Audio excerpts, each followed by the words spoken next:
1, 2, 3 o'clock, 4 o'clock, rock. 5, 6, 7 o'clock, 8. Johnny Lamb Jones. Wide receiver. As a season ticket holder of the Jets, I'm going to fool Ken O'Brien of California Davis. Obviously, the Jets know something that, the people up there don't. Fullback. Hello. Roger Vick. Jeff Lageman. Jets just don't understand the draft all back. Blair Thomas, running back, Penn State. Johnny Mitchell. The New York Jets select tight end from Penn State, Kyle Brady. Vernon Golson. Cleveland's traded the 5th pick to the New York Jets. And with the 5th pick in the 2009 NFL Draft, the New York Jets select Mark Sanchez. D. Milner. Dino Smith. Jets select quarterback Christian Hackenberg. Sam Darnold. The New York Jets select Zach Wilson. Future Pro Bowler, Elijah Moore. Michael Carter, running back.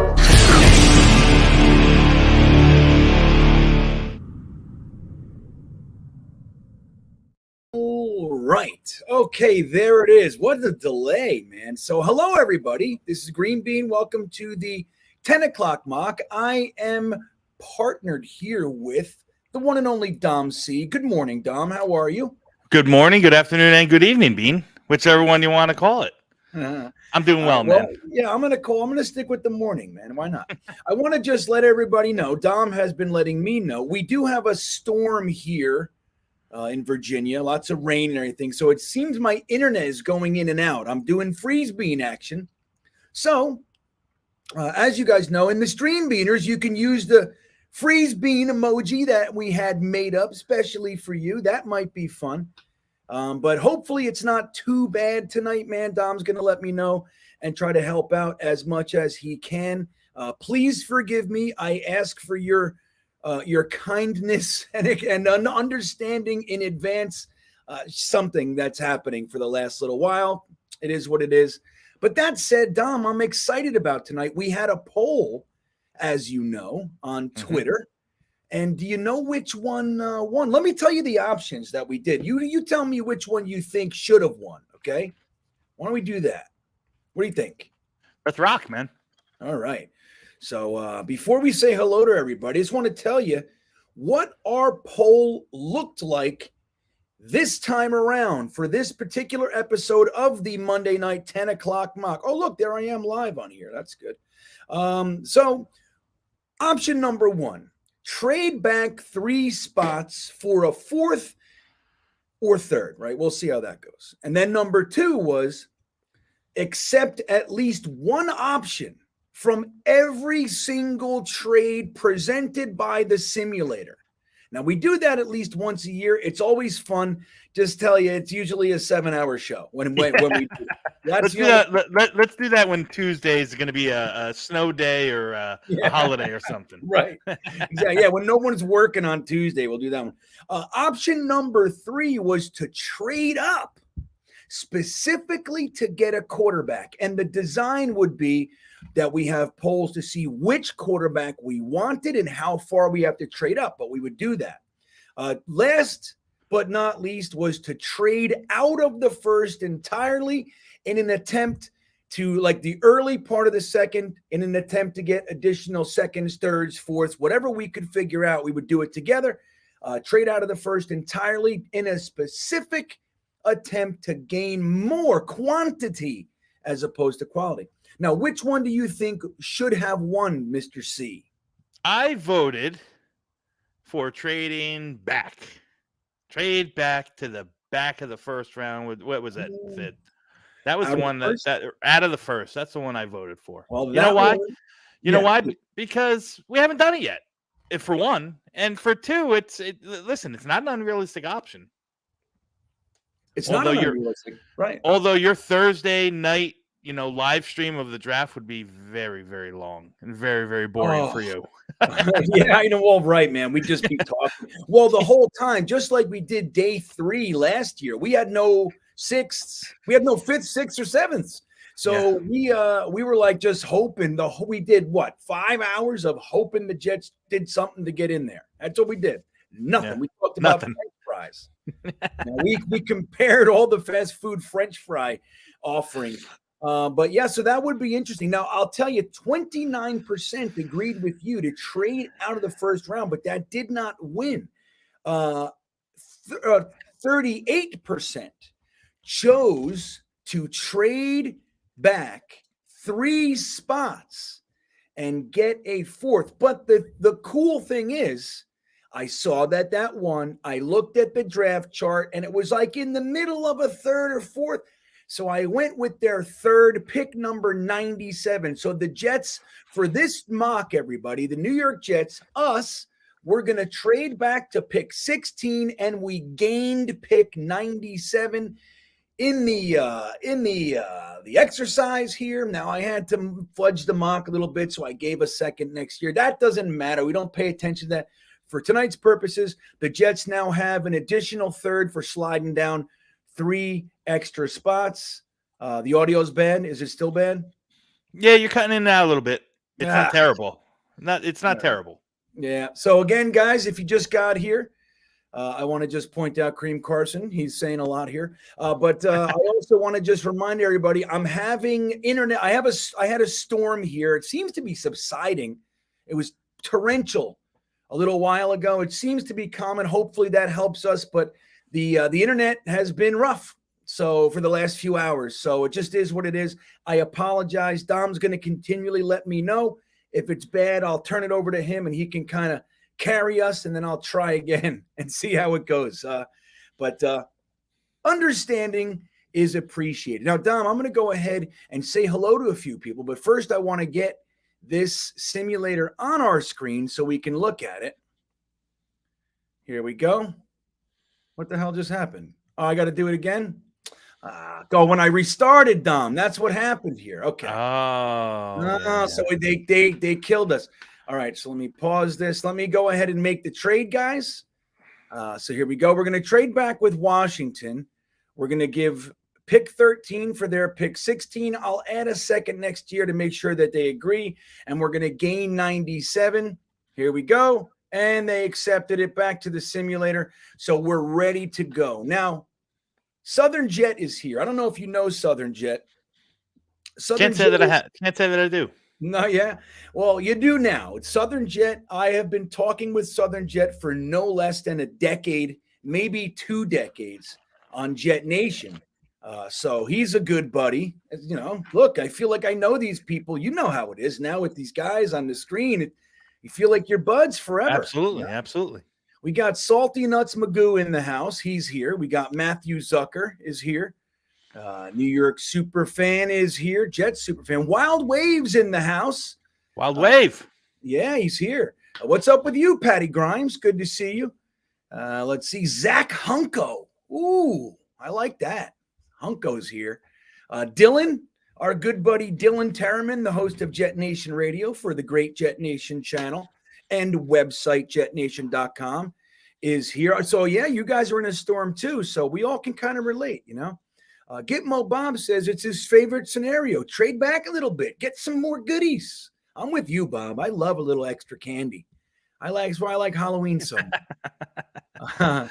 The main catch is here. Our good buddy Mess is in the house. Mark is here. You guys are the best, man. Hawk is in the house. We know our buddy Jets Forever is here. And Curly, Norman, Hennessy, Paulie. Oh, my gosh. So many great people. Our good friend, Big Green, who I got to meet up there in upstate New York on my 2-year cross-country tour, as you guys know. So Evan Wallman wants DeJuan Jones. It's funny. I saw a few people said that, Evan. Yeah. So who was I talking to? Was I talking to you or I was talking to somebody? And his name came up, and there's a lot of people that are warming up to DeJuan Jones being in that first half of the first round kind of talk. Now, listen, love the prospect. Don't know if I'd go that high for him. But you know, if you trade back, if one of these weeks we trade back into the 20s, late 20s or something like that, and listen, You want to snag up a guy that, and if we get back Mekhi Becton healthy, can you imagine just the twin towers of massive man we're gonna have at each tackle? My gosh, dude, he's You know? what do you say, 6'6", right? But No, he's 6'8", lighter. 6'8", 300, and he came in at 300. And hey, I got it right here. Hang on, let's look. I think I remember 315, which is, you think about it. No, Mekhi Becton, 6'6", 370. Yeah. No, I think he's a little bit bigger than 315. Beaner. Let's see. I got my old Reese's roster, Reese's Senior Bowl. There it is. I got mine in here too. Let's look. DeJuan Jones. Our good buddy Jets Chaos is in the house. We all know and love Jeremy, who was mad at me last night for some reason. I just tried to ask a question. He got all mad at me, Dom. He was mad. Yeah. Dylan Terman just hopped in. 6'8", 375 is what he measured at Senior Bowl. So I had 2 of the 3 numbers. That means 2 out of 3 ain't bad. That means I'm right. That's what I think. Something like that. 315, 375. I had the 3 and the 5. I'm right. There you go. Yeah. I like that, Dylan. Thank you. Can you imagine those 2 guys at the tackles, though? Good Lord. Now, let me ask you, as far as his health up to this point, any issues, any concerns? No, I mean, he doesn't flag as an injury risk. He hasn't missed any, I think he did sit out a game not last year. I don't know if it was, I think it was illness related. I don't even think it was injury related. So he's been pretty healthy. I mean, he did get that concussion at the Senior Bowl after a stellar Tuesday. So I don't know if he was really concussed or his agent said, hey, cut it. You've done enough. Don't risk lowering your stock. Speaking of lowering stock, it's important that we mention one of our, I think widely across Jet fandom, a lot of us, I think, at least think highly of safety JL Skinner. You might not think he's our pick, but I think most people think he's a quality player. Tore his pec, Dom. What do you think of that? This is the worst. I hate when this happens to these guys. Yeah. What do you make of that? He's going to interview at the combine, but no drills. Do you see him getting drafted? Is he going to slide from that late second, third round kind of? Yeah, I think he's going to slide. Listen, truth be told, I feel terrible for the guy. I mean, you got to see, I got to see him. You got to see him play. I mean, you see that he's just oozing with talent, Then I do a little bit of research on him. You find out like the struggles that he had, growing up, and like he's kind of beat all the odds. He's like kind of a guy you want to root for. And on top of it, like he didn't play. I don't know if you noticed that he didn't or knew that he didn't play Saturday in the Senior Bowl game because I guess he had a death and he made it family. He stayed for the practices and then said, you know what? Told the coaches, like, I got to be home, man. I got to be home with my family at this time. So he left, and it's just like you just watch this kid just keep getting, gut punch after gut punch, and you want to root for him. But listen, the good thing is it's a torn pec. As a safety, it's not going to affect him. His lower half or his agility or anything like that.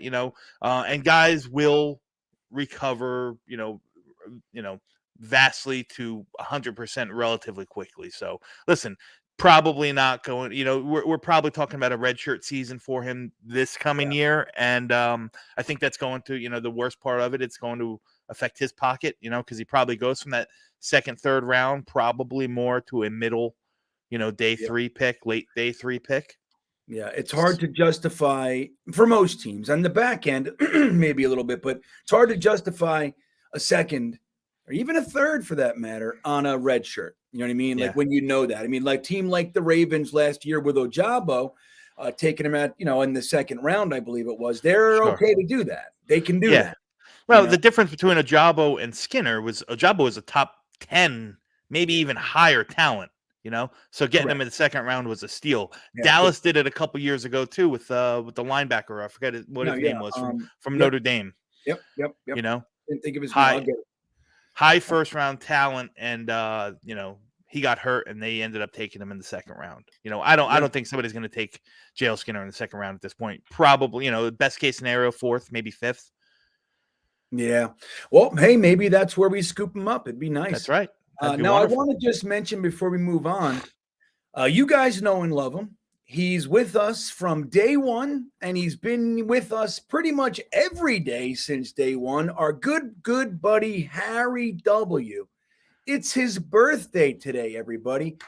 Harry turned 68 today, and he's look, man, he's like, dude, these Jets need to get something going over here. I'm getting tired. He's got 50-something years in Jets fandom, and he saw him at Shea. And then he saw him with us last year, opening day, Dom. Yeah. But he's been around, dude. So he needs a little bit of Jet loving. Well, let's start it right here. Everybody, if you wouldn't mind, go ahead and give our good buddy Harry a little birthday loving. Whether that's let's all give him a fire symbol. That means love, right? Let's give Harry a little fire. Everybody, give Harry some fire to show you love him. And happy birthday to you, my buddy. I love me some Harry. I do. Yeah, and many more, Harry, for real. Let me get my fire emoji up on here. I'm going to do it too. There we go. I see some fires. Where is it? Oh, now I instead of hitting fire, I decided to hide the chat. That's what I do. Yeah. Now I put a poll in there, guys, just while we're getting set up. Just a quick question. I'll pull it up soon. Very quickly. Now I can't find the damn fire. I should have picked anything but the fire emoji. It's all the way in the back. That's what happens when you get a new hard drive. All your settings and things you use, everything's gone. You got to start over, Dom. I'm going to put up a goat. That's what I'm going to do. There it is. Okay, I found it. Well, Harry pretty much is the Jet GOAT, right? A fan for 50 years. God bless you, Harry. Yeah, he's up there. He's with us. He's among the greats. Yeah. The all-time greats. Well, listen, Harry, sincerely from us to you, my good friend, happy birthday. I hope it's a great day for you. He just had surgery on his rotator cuff. He's got a big week, big week for Harry. I'll tell you. So so Jordan says he Becton truthers. Well, I think, a lot of people, the interesting thing, Jordan, about Becton, and then I'll pull up, don't forget to answer the question. I want to see put my finger on the pulse of this chat. The thing is, Jordan, is that Becton, like DeJuan Jones, didn't have any real injuries to speak of in college. The only concern was his size, right? That was it. He was super crazy athletic, ran a 5.4, I believe, in the 40, and he had a great combine, very athletic guy. And he comes in, he has a very strong rookie year, and then he has really 2 bad luck years. So I think there's a lot of reason to believe that he could potentially shake this off. He's 23 years old. He's not 31. He's not 28. He's 23 years old. No history of injuries before this crazy little period of time. And I think it's nice. Let's put a lot of positive energy out there for him. He's clearly working hard. He looks great. He's out there. He's back at the the Louisville facility. He's working down there with the coaches, and he's been at the Jets facility. I think it's a good thing to root for Becton, because if he does come back, we got something.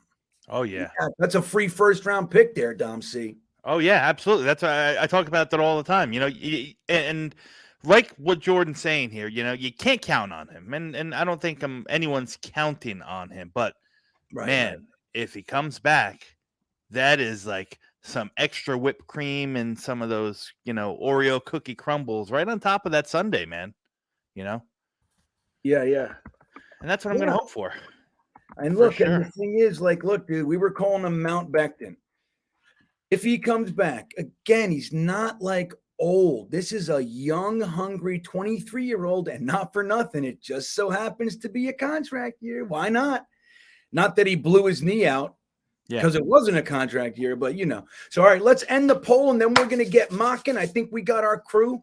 We have just under 70 votes here, and it seems like resoundingly this particular chat is in the corner of Mekhi Becton. We're all believing. I think Dom said it best.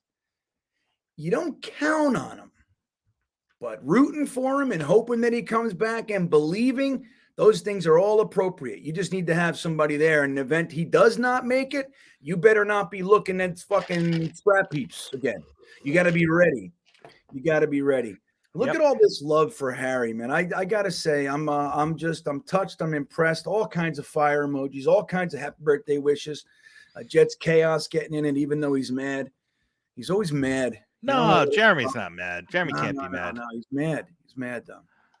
He's mad. He made me feel stupid last night. He made me feel sad.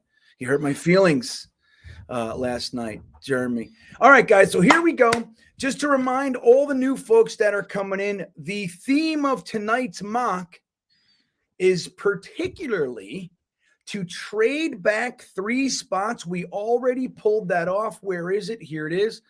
So here we go. The Jets are no longer at 13. We are at pick 16 here. And we did that to gain Washington's 3rd round pick, which is pick number 97. It all makes sense. It's a little bit off, maybe the 20 points or so, nothing egregious. So we're going to gain an extra 3rd. Let's see what we can do with it. We're going to go ahead and start this mock. I'm going to put the poll in here, though, now. Let's see which position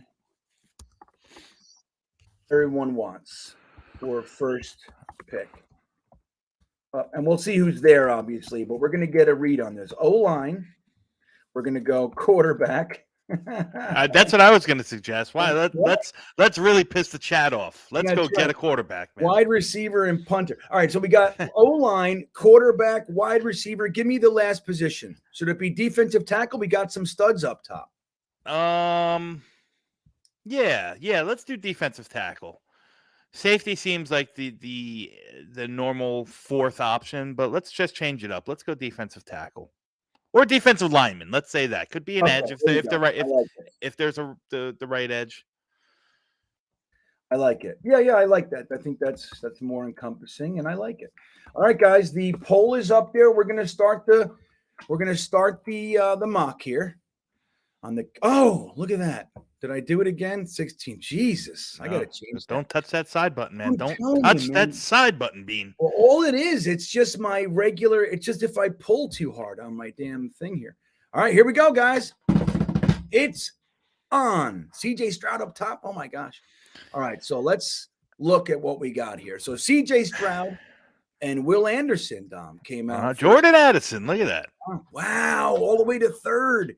Looks like they're adjusting their ratings a little bit. Right or wrong, they're doing it. Followed by defensive tackle Jalen Carter, who I was having some fun with this week. Miles Murphy, edge rusher out of Clemson, the 5th round, is the 5th overall pick. Christian Gonzalez, cornerback. Bryce Young, quarterback. Will Levis. Look at the Raiders are going young. All the quarterbacks are off the board, so that one's not going to win. How about that? It's definitely not going to win. So we got 3 quarterbacks in a row here. Panthers are after they got the guy from Ole Miss last year. What the hell is his name again? And now they're going to get Anthony Richardson. Joey Porter, Paris Johnson. There's tackle number 1. Quentin Johnson, wide receiver. Devin Witherspoon, Tyree Wilson. And there he is, Dom's secret favorite. Offensive tackle is off the board, Mr. Broderick Jones. Okay, so let's look at these trades. I'm going to go ahead and end the poll because now we can see what's there. I'll leave it up there for a moment because I'm going to get these trades up there. Now, Jacksonville wants us to slide back, 6 spots, right? 6, yeah, and they'll give us 8 spots for next year's first. 8 spots for next year's first. Okay.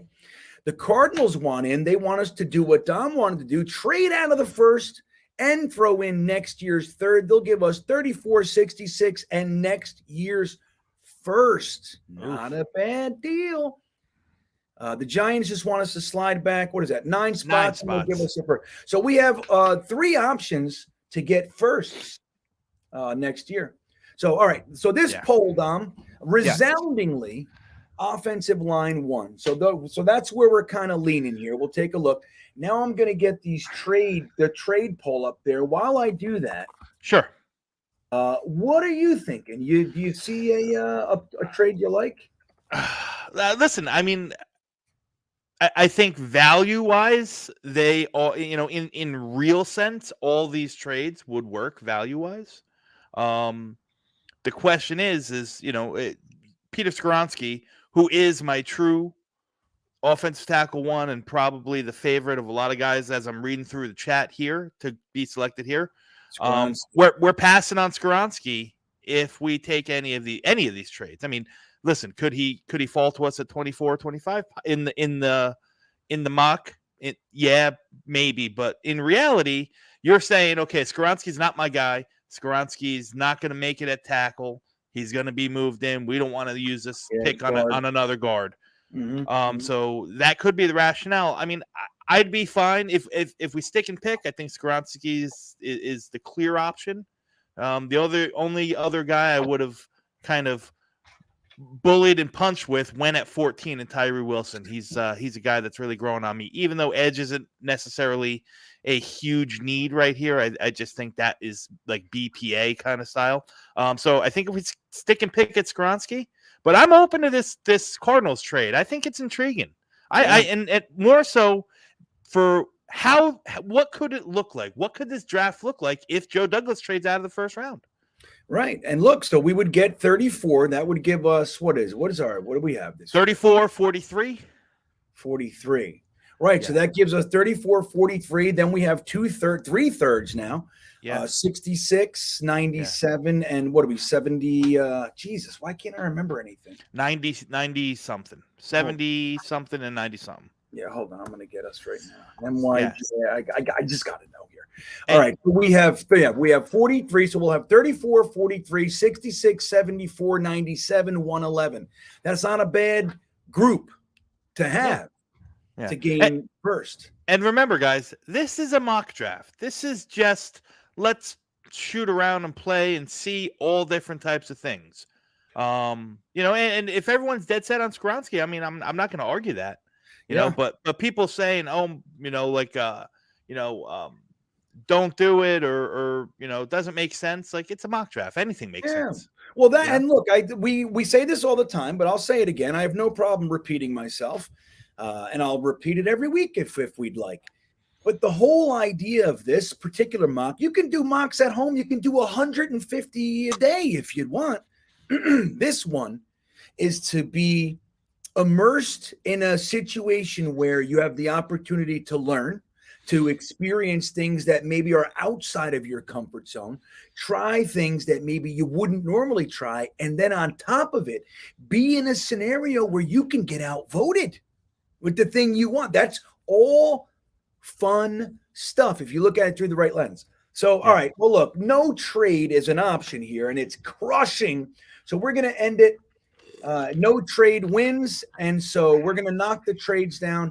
Is it Skoronski? I'm going to put a poll up there. Give me the options for the players, Dom. Obviously, Skoronski. Listen, let's put Skoronski up there. He's going to win. Okay. And just to appease Jets Forever, put Jalen Hyatt so we don't have to watch him type that 14 times. That's for you, buddy. Love you, Jets Forever. Yeah, there it is. Right. So who else are we seeing in the chat? Who else are we seeing? Anybody? Phil says, don't do it. You guys are fun. Listen, I think you got to consider. I mean, we talked about the interior defensive line. I mean, this is the area, maybe a little bit on the high end for a guy like Brian Brisset.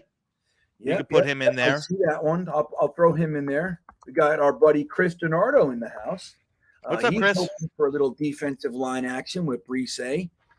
Although I want to say Breesy. Am I wrong? I've been saying Breesy. You know what? To be honest with you, I've heard it Breesy, I've heard it Brees, and I've heard it Brisset. So I am just feeling a little bit, a little wee French. We call it Brisset.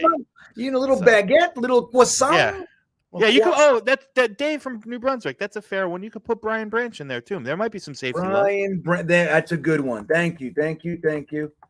All right, so we're gonna have this. I'm gonna leave this up there for a minute or two because this is a big one, guys. This is our first pick. Currently, there's about 155 of you in here. Let's get at least 100 votes. Let's do it, and we'll assume 50 of you are watching the show on their big flat screen 70-inch LG TV. But the rest of us, we got to get that vote in. Dom, I want to know if you're voting. I'm voting. I see our buddy Cadoza's in the house. Good to see you. I am voting for sure. And Even though my vote might be fruitless, and my pick really in real life would probably be Skronsky. I'm changing it up just for shits and giggles here. I like it. And that goes against what Jets Forever is saying here. He says, it's not the mock. This is how you think. Damn it. And that's the thing, Jets Forever. I think, no, that's how you think, my friend. You're kind of rigid. You tend to be on the more rigid side of things. We're a little flowier. Allow it. Like, look, Dom C would absolutely take Skronsky. But for our purposes tonight, he's saying, you know what? I'm going to try this thing over here. Let's see how that tastes. That's why I really wanted to push down into the second round or later, or even pass on a tackle here, because this is what, the fourth or fifth week we've done the 10 o'clock mock, and we haven't seen what the tackle board looks like if we wait until the second or third round. You know what I mean? Yeah, no, it's true. And you know what? Like, here's the whole thing with all of this. In the event that we choose, like, let's say we choose something outside of what we normally would do. The best part about that, Dom, is that how it affects the rest of the draft. Like, sometimes when I'm indecisive, let's say it's tackle versus wide receiver, and I want tackle. This actually happened in 2020. And I was doing my mocks. I literally would purposefully do the wide receiver in the first to specifically see what are the scenarios that tend to play out if I do go that way. Yep. And I'm going to tell you, for me, it was like it changed everything in such a way that it got like dangerous. I was like, woo. Or then it just shook everything up. And it's fun to explore that stuff if you allow yourself. Kareem Carson, he thinks you're a moron, Dom, if you don't think a first round pick matters next year, because we're ready to win now. So take the pick now. Don't worry about next year. If you do, you're a moron, Dom. What do you think of that? You feeling like a moron tonight? No, well, I mean, it's what my mother and my wife tell me. I'll tell you. I'm kind of used to it. I kind of let things roll off my back pretty well. But listen, this is a mock draft. It's a pre free agency mock draft. I always say it often. Like, remember who was the guy that we have to remember the rule of Trey McBride. Trey McBride was right. The bee's knees in all Jets mock draft until free agency started last year. And then who did we forget about? Trey McBride. I like how you said that. We're going to call that the McBride rule. How we're in love with somebody pre-free agency / combine. It's just like, all of a sudden, though, that happens and we go, all right, well, goodbye. He was a ghost on Jets mocks. All right, we're going to go ahead and end this. Skronsky it is, everybody. Skronsky won by a landslide, 72%. Compared to the next was we had a tie at 11% between Breesy and Branch. So, okay, let's go ahead and we'll take ourselves some Skronsky here. Yeah. There he comes. And he's a good player, guys. As I always talk about, like I said, he happens to be my favorite. What I love about him, he's a technician, and he's got the highest floor of all the guys. You know what I mean? And I think there's something to be said about that coming from the last time we drafted a tackle, Mekhi Becton, we really shot for the high upside with the questionable floor. So, all right, guys. Well, we have some trades. I want to point out here, lots of our guys. Look who went immediately following our pick. Immediately.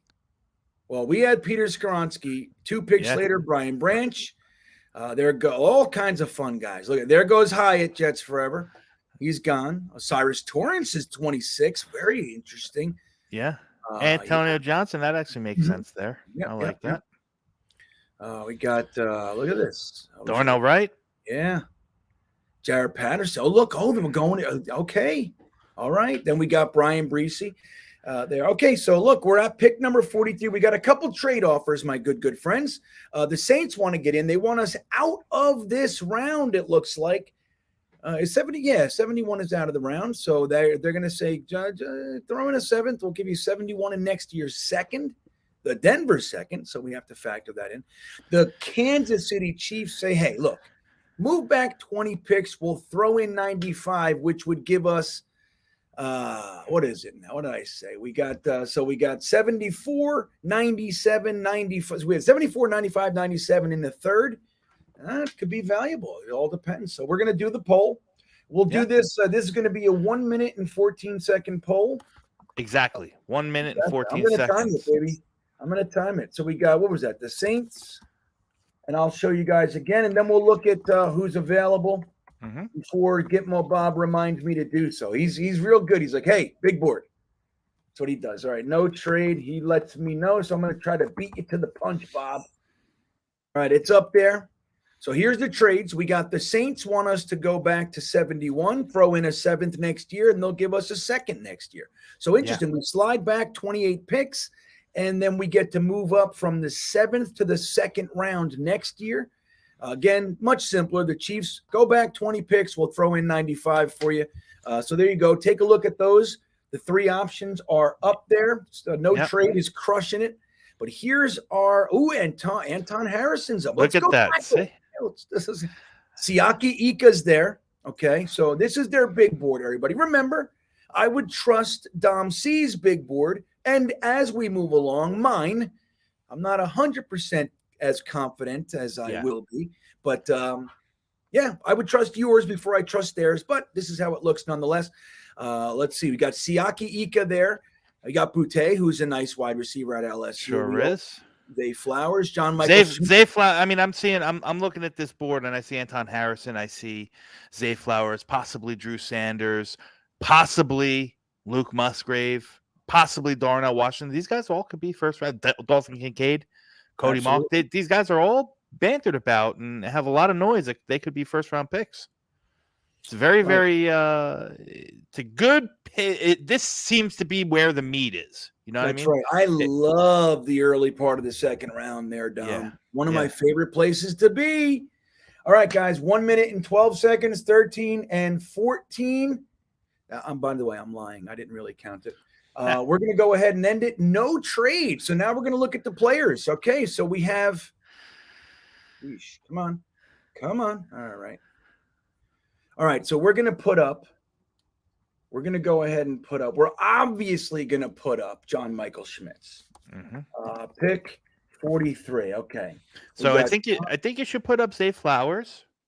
You know, the value for him right here. And even though he's a little bit slight in frame at 5'10", 185 pounds to 5'11", 185 pounds, he has the ability. He has inside-outside flexibility. So he can be, a Z flanker, play the wide side of the field as well. And, awesome.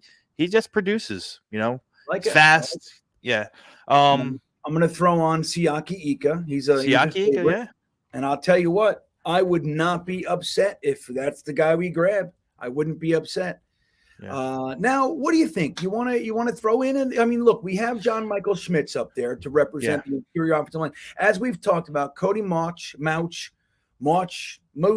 is a tackle, but more than likely he's going to play inside. Yeah, right. For sure.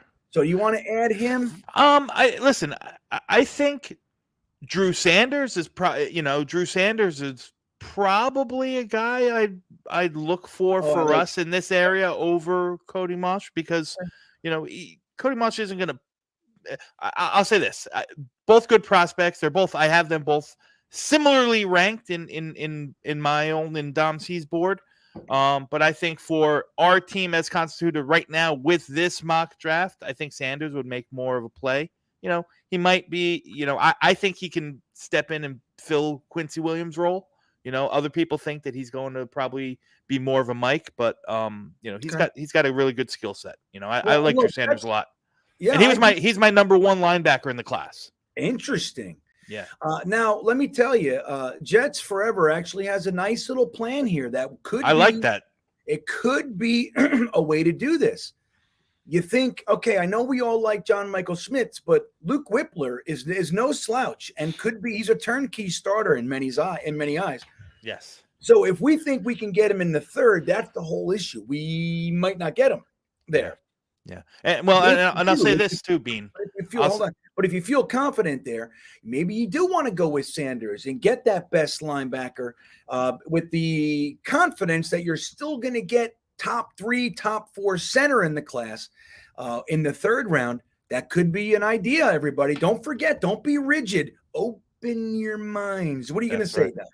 So, I didn't mean to cut you off on that. No, But no, it's okay. I think we have to remember also, there's a very, very good chance with all the teams that pick after us in the first round and before us in the second round that have interior offensive line holes. We have to come to the realization that John Michael Schmitz might not be here at 43. You know, Right. there's a slew of teams in the mid to late 20s and in the early 30s that all need centers and guard, and Schmitz can play both, can step in at either or. And Schmidt, as good as he is, he's not scheme specific. So, if you're a power gap duo style, slam the ball down your throat kind of team, he can fit it. If you run the inside outside zone and you need him to get out in space, he can do it. So the reality is that I'm pretty sure Schmitz is going to be the talk of the town in tonight's draft. Yeah. But the reality is he might not be there for us. All right. Well, listen, we have low votes. We're only at 49 votes, everybody. And I'll tell you right now, Schmitz has a 45% to 25 or 29% for Siaki Ika, the defensive tackle. Mm-hmm. So if you're leaning one way or the other, or even if you think Zay Flowers or Drew Sanders, you got to get your votes in. Look at this. We got some safeties over here too, guys. Don't forget about safety. We have Jordan Battle up top. Who else we got here? So J.L. Skinner, sadly, we know his story. They haven't adjusted that yet. Yeah. But we still got guys like Christopher Smith, Brandon Joseph, Jair Brown, Jamie Robinson, lots of guys. Sidney Brown. Yeah, still here. Yeah. So that's interesting too. Linebackers, look, they have Drew Sanders up top as well, above Sewell, Papo, and Pace. Yeah. Jack Campbell, a lot of people like him. Owen Papo, guys, he's a name to watch during this combine that's coming up. There's a good possibility, and I wholeheartedly, there's a good possibility that he runs a sub 4.4 40-yard dash, meaning in the 4.3s at 6'2", 225, 230 pounds. I mean, the guy's he's an athletic freak. I love him. I love the player. Yeah. Well, you're not alone. There's some people in there saying similar, expressing similar sentiments towards Papo. Now, look, you got Kalijah Cansey here. He's rated 71 on this. Yeah, it's horrible rated. Yeah. But hey, maybe we forego defensive tackle here. Yeah. And we think defensive tackle / safeties, whatever, in the second round. Because it's looking more and more like Schmitz is going to win. We got 65 votes. Come on, guys. Get it up to 100, man. Let's go. What are you guys doing? Come on. And while you're there, click that like button. How you doing? All right. That's the way. Hey, Dom, Yes, sir. how's the video and sound? Am I still in and out? Much better. Everything is kind of settled. So you hit a rough patch early on, and then you're good now. That's good. The freeze bean has been put to bed. There you go. I'm happy to hear it. Hopefully I'm not jinxing it. I'm going to knock on a little bit of wood over here.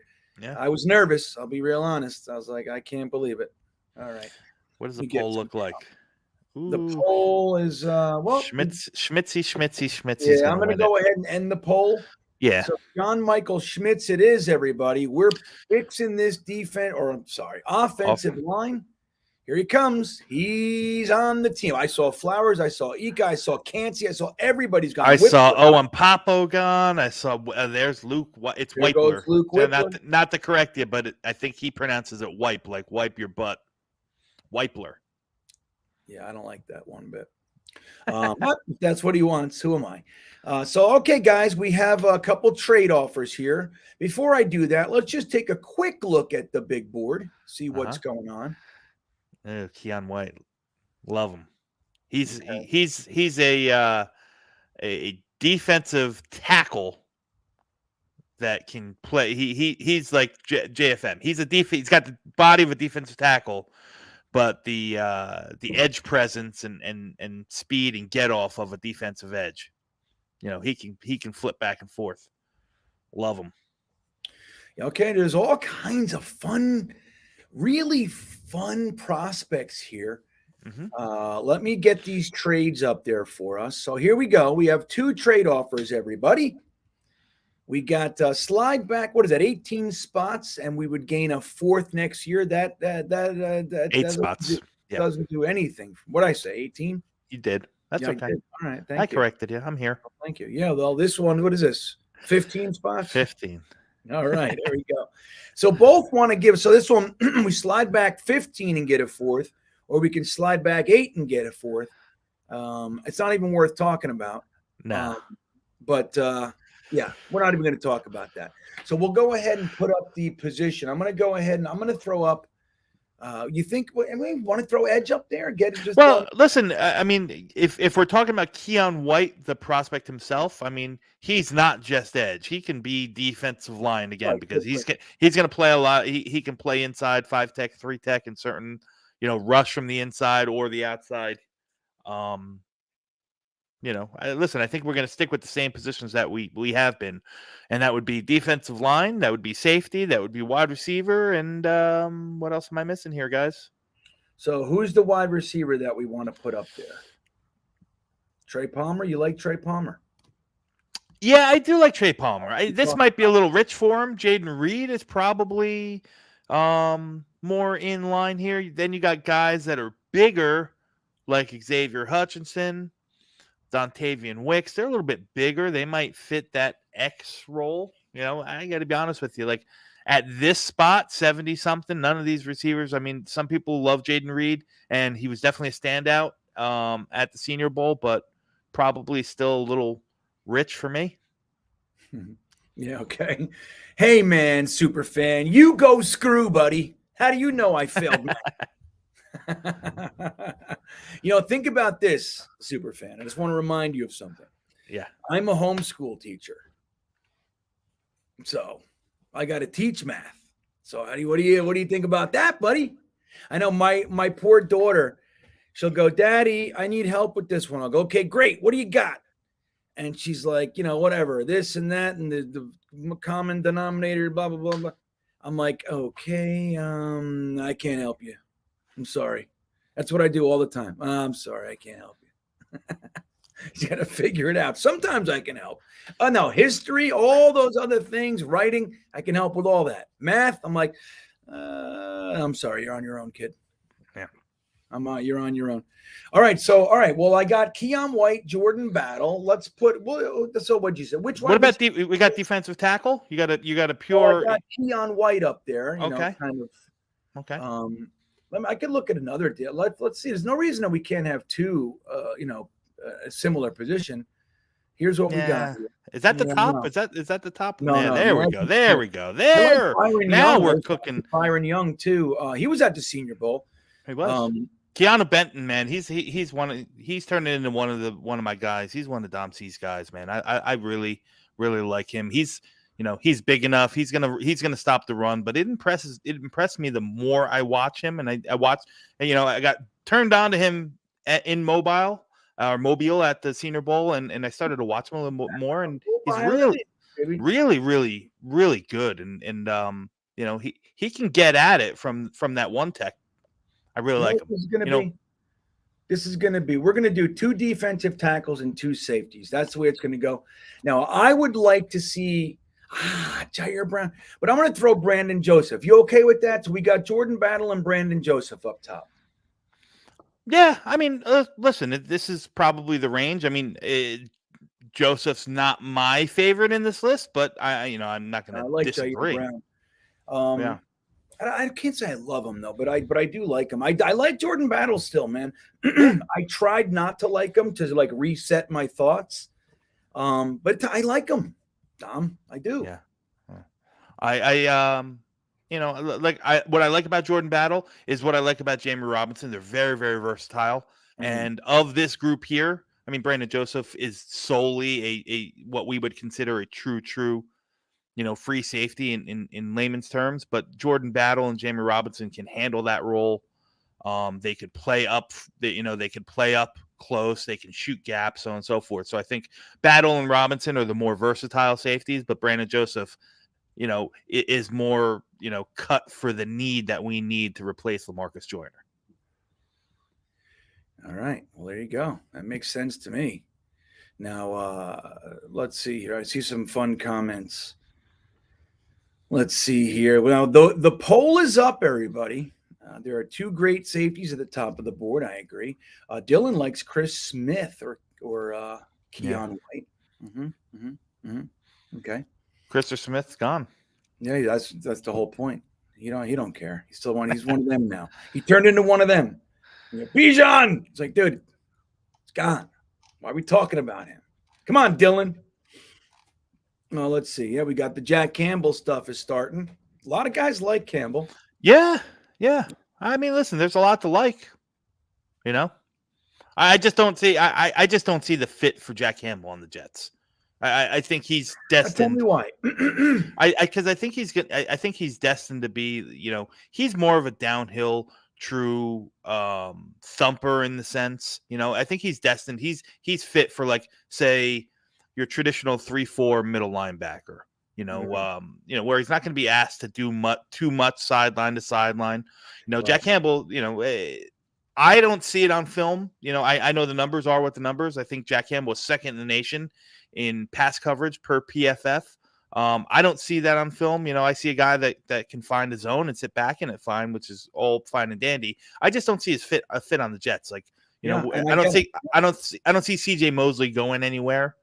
And I don't see Jack Campbell being the type of player that Solid's going to look to bring in to replace CJ Mosley.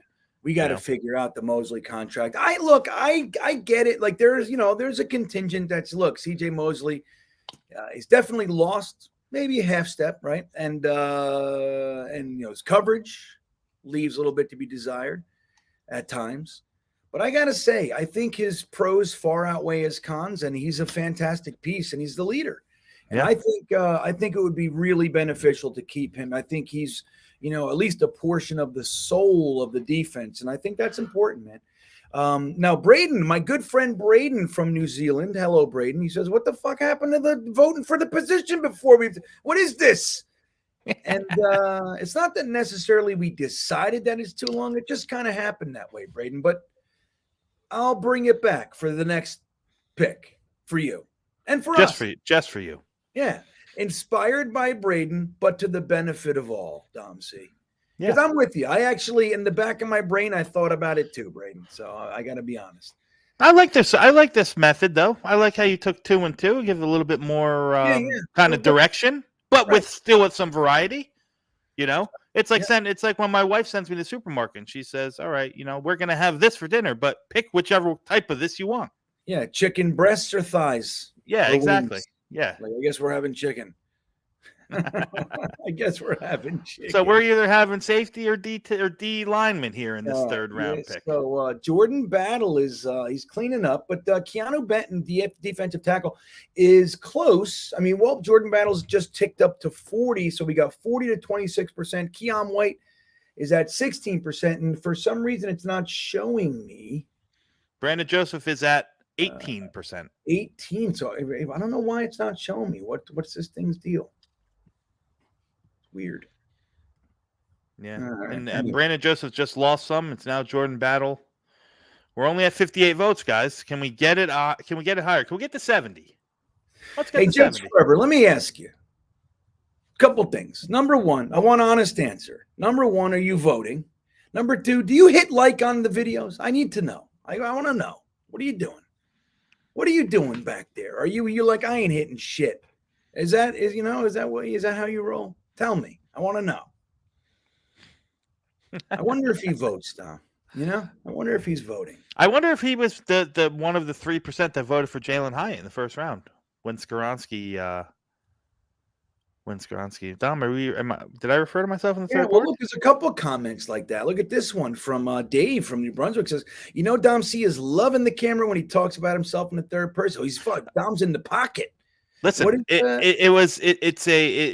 Dave, I'll answer that. It's kind of an ongoing little inside joke when they talk about me and my guys talk about the Dom C's guys. That's why I said it. Oh, that's right. That's right. Yeah. Okay. He's like, hey man, if Dom C says it, Dom C gets it. Like that's when you got to worry. You know what I mean? Saying he's one of Dom C's guys. That's fine. That's fine. Look, I'm actually in a very rare instance. I'm agreeing with Kareem Carson. What's up, Kareem? It's good to see you. We tend man. He's always got some good feedback in the chat. I appreciate you, Kareem. Right. I don't always agree, but I think generally speaking, I always appreciate the point of view. I like that. All right. So we're going to go ahead and end this. We got 43% for Jordan Battle here. Yeah. Let me see. Okay. Getting ourselves a safety. I think, like Kareem said, I would have been very happy with Jair Brown as well. I like a lot of these safeties. I really do. Yeah, right. That's why I didn't vote for safety. I voted for one of the defensive linemen, but that's why is because I like this group. We're picking again here at 97. Yeah. So this is the pick, everybody. Welcome to all the new folks. We had a nice little burst of new folks jump in, so welcome. And I want to point out, pick 97 is the pick that we gained in the themed trade of the night. Trading back from 13 to 16 gave us pick 97. So we have an opportunity to parlay that right now. This is what we call house money, Dom. That's what this is. So let's see if we can win a little bit of more of Bally's house money. Steelers want us to go back. What is that? 23 spots. And next year's 7th. They'll give us next year's 4th and 5th for the right to do that, Dom. The Raiders would like us to go back to 109, and everybody wants that 7th. It's a coveted pick in this mock, and they'll give us next year's 4th. Nobody's going to want to because it doesn't give us. Now, look, we can play with it. We can counter, and we can do some stuff if you guys want. But it's just like, the future picks, Snowball. He's like, the future picks are bullshit because we want to play. We want to have some fun. Yeah. So that's what the whole thing is. Now, I'm going to throw up a quick poll. We're going to do a 1-minute poll. Now, trade, and I can counter them. Okay. I can mess around and make it this year. Yeah. Yes, no. And the chat does want to see the big board. Okay. Thank you. You got Steelers. We got, who was it? Raiders. No trade. Okay. All right. The poll is up there. Now here comes, brace yourself. The big board is a-coming. I see Jamie Robinson up there, but we just got, all right, I'm make it bigger for you. Byron Young's still there. We did not grab a defensive tackle as of yet. So Xavier Hutchinson's still there. Xavier Hutchinson. There's Jack Campbell. Again, while lots of folks like him, Dom C, in his ultimate wisdom, thinks he's a great, solid player, might not be the best fit for what it is that we're doing, especially because we leave 2 linebackers out there much of the time as well. And you need guys that can cover space in those instances. If you got a traditional 3-4 linebacker who's used to, literally covering a quarter of the field, it can be tough.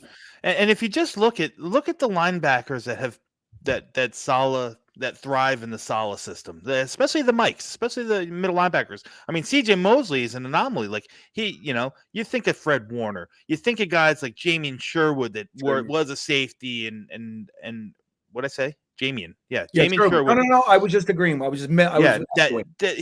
Those smaller, quicker, more agile guys. Again, I'm not knocking Jack Campbell as a player. He's phenomenal. He'd be a steal for anybody here late in the 3rd round. However, I just, like I said, I'm just speaking honestly. I just don't see the fit for Jack Campbell in our defense. Yep, makes sense. Mm-hmm. All right, 4th and forever would like to see the linebackers. So there's the big board, everybody. And I'm going to go ahead and take a look at these linebackers. Now, remember, the trade options are up there. So we're looking at maybe some reasons not to take the trade. Now, again, we're not going to accept either one of these trades the way they stand. We're going to try to bring those picks into this year. Maybe we can manipulate a little bit. If you want to take a shot, we can do that. Yeah. Here's what the linebackers look like, Dom. See, we got Jack Campbell up top, DeMarvion Overshown, Dion Henley, He did. Yeah, I looked at him. Not just what is it? Monday? Jesus, probably the Wednesday. Yeah. Diabate, Dennis, Jalen Graham, Dorian Williams. So lots of guys. Yeah. Where are we? We're still in the third. So that's to be considered. Some of these guys. So guys like, guys like Overshone, guys like Henley, guys like Diabate, Dorian Williams. I think those are better schematic fits for us. And Diabate is an interesting one. Because we have to note, like, the Jets spent a lot of time at the Shrine Bowl with Mohamed Diabate. From what I hear, he was the guy that, the Jets staff really, really studied and took notes on. So that's just food for thought. But a guy like Diane Henley, Dorian Williams, they're different players, but they're both they're two of the best cover corners or cover linebackers in this draft. They're both lightning fast. Diane Henley is a little bit raw. He's only been playing defense for maybe like 30 games. He was a wide receiver at Nevada before he transferred to Washington State. Just a fun fact. Yeah, and that's good to look, man. That's the kind of stuff when you see the immediate ability to convert. Maybe they're not, all the way, elite or anything, but you see that immediate ability. Those are guys you want to bring on, especially when you start getting to the middle rounds, to start, believe that you can develop those types of guys. That's exactly what you want to do. Now, I just want to point out there's a little side conversation going on in the chat here about SD Special Delivery Jones, and I want to just point out that Special Delivery Jones had a very specific job in the WWF, and I saw, let me see something here. Harlan nailed it. He'd say he would give you a great match and then lose. And that was his job. He was like the best guy. Like as soon as a guy was about to become a superstar, they would wrestle SD Jones. Was he the guy with the parrot? He came in with the parrot? No. That's Coco Beware. SD Jones, he had a weird hole in his back. It was weird. He was just he was a very consistent kind of fan favorite guy that just never won. He just never, every now and then they'd give him a victory over some scrub, but he was like the guy that every superstar had to beat before they went into superstar status. But yeah, I loved SD Jones. I rooted for that guy to win every Sunday when I would watch wrestling when I was a kid. But yeah, he rarely did, like Harlan pointed out. Yeah. So Harlan says you can't imagine not hitting that like button. Yeah, you better do it, guys. No, I can't imagine either. Every time, it's funny when we do, like Dom C does breakdowns for the Beanbaggers each week. And we look at some film, like, not film, but like highlights and things like that. While he's discussing a player, we turn on the highlights and we just view some stuff, look at some plays. The first thing I do, it's almost muscle memory now. As soon as I get on there, I go, like, that's just what I do. It's like, I can't imagine it. It's crazy. But Kyle Ornsby wants to know why it's snowing. It's almost March, but it's not. Yeah. It's February. For one more day. One more day, it's February. All right, so here's the big board. We're going to end this one. Here's the big board, everybody. And I'm going to go, so 78% no trade. So not a big, big surprise. I really like the linebackers here, Bean. That would be my preference. A guy like Xavier Hutchinson's really good. He can play that boundary in case Corey Davis is gone. Gives you a little bit of a bigger body. He's not the quickest. He's not the most agile. Looks like he runs in mud a little bit, but he's, got solid hands, good on those 50-50 balls. Your typical possession receiver. But I just really happen to like that group of linebackers that we got here. All right. Well, I took Braden's advice, if you will, reminder, and I put positions up. So we have the poll up. We have linebacker, like Dom C's talking about. I threw wide receiver, defensive tackle, and edge, I believe, up there. Okay. So far, edge has 0%. We got 22 votes. Linebackers cleaning house currently. Again, it's early. Let's try to get up to 10,000 votes, huh? What do you guys think? What do you think? And 10,000 likes while we're at it. 10,000 likes, maybe you subscribe or so. Yeah, that's fun.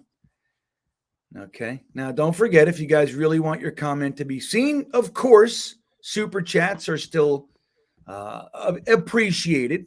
Of course, not necessary. This is an interesting stream where, many times, more times than not, we get 0 super chats. And again, not, I'm not begging or anything like that. Just reminding, a little bit of a reminder there. You can still do that if you'd like. Some of your comments get swallowed by this thing. Like Bergie. K Yeti wants us to take Bergie. Let me put up the banner. Where's the banner for the Monday Night Mock here? Monday night, 10 o'clock. I got to adjust this and add Dom C to it. So you guys are aware, if you're looking to follow Dom C, which everyone should, on Twitter, his information is in the description as well. Nice and easy for you. You just open up the description. It says show more. You click on it. And Dom C's there. Boom. You're following Dom C just like that. It's amazing. And I think everybody should. Dom C's a good follow. He's always talking about something. You might not agree, but I'm always talking about something. That's for sure. I'll tell you what, if you're expecting, if you only follow people you agree with, then you're living in a fake world, You guys want to hear Phil talking about the Iron Sheik. Now, I have a good friend of mine who's a professional wrestler. His name is One Man Mike Dell. He's currently in Austin, Texas. He's made it to the WWE a couple times, and he did interviews, and he did a bunch of stuff. I think he wrestled up there, but he wrestles like in the smaller stuff. And we would go around and see him all the time. Interestingly, Dom, I don't know if you know this, but Lake Hiawatha, the town that we grew up in, you and I both, Lake Hiawatha had a wrestling school. Yeah, right behind what's now Gene's Deli. Is it Gene's still? Yeah. All right, good for Gene's 3. Yeah. It used to be Cumberland Farms when I was a kid. That side of it used to be a bike shop. Do you remember the bike shop? Yeah, I do. Yeah, I used to go there all the time. They had asteroids in there, and I'd play asteroids and buy bike inner tubes and stuff like that, or snake belly tires and double goosenecks and all those kinds of things. But we had a wrestling school. It's still there, I think. So there's a wrestling school there. And the likes of the Wild Samoans, Ken Patera, Ivan Putski, they've all trained at that place. Jimmy Superfly Snuka? Snuka. Dude, did I ever tell you guys the story? Jimmy Superfly Snuka was my absolute favorite wrestler as a kid. Absolute, 100% favorite wrestler. Well, he was making an appearance. We were there to see my buddy and watch the whole card, and he was going to win the championship or whatever it was. Jimmy Snuka was outside. And I took the opportunity. Now, this is back when I was drinking, so whatever. I walked over and I said, hey, man, fucking Jimmy Snuka, dude, you were my absolute favorite, dude. It's such a cool experience to get to meet you. He's like, cool, brother. And I said, remember the time when Roddy Piper hit you over the head with the coconuts? Piper's hit, and then you did, and you destroyed the place. I said, one of my best moments. And he goes, I heard you, brother. And I'm like, no, man, it was like I was a little kid. And he took his cigarette, Dom, and he flicked it in my chest. Oh, man. And I went, what was that? So I said to Snuka, literally, I said, dude, are you going to make me have to beat your face in? Like, you're my hero. Like, why are you going to make me have to kick your ass? And he's like, and he stands, he moves closer. The manager gets in and the whole thing. And me and my friend John Phillips, I said, hey, John, I think we might have to beat up Snuka tonight. And he's like, dude, you know how epic that would be? Yeah. I'm like, yeah. But I was heartbroken, dude. Snuka, he flicked a cigarette in my chest for telling him I loved him. Well, listen, if there's anybody that you have to fight Jimmy Superfly Snuka with, John Phillips is probably the guy. Oh, he's the guy. There's not a fight that he wouldn't shy down from or that was the guy. That was my buddy. So Sam Aiken checking in with the super chat that I begged for. Thank you, Sam. Which top 10 pick is more likely to fail? I'm going to give this you know what? Real quick, to fall or fail. Fall. Am I reading that right? I don't have my glasses on. Oh, great distinction. Now, before you answer that, I just want to end the poll and go ahead, and I'm going to put up the linebackers, okay? So linebacker clearly wins. So let's look at the linebackers just so I can get this going. We got Jack Campbell. I'm going to put up Overshown, Henley, Diabate, and Campbell. How's that sound? That sounds good. Yep. All right. I'm going to go do that. Now go ahead and answer Sam's question here. Which top 10 rated pick now is more likely to fall in your eyes?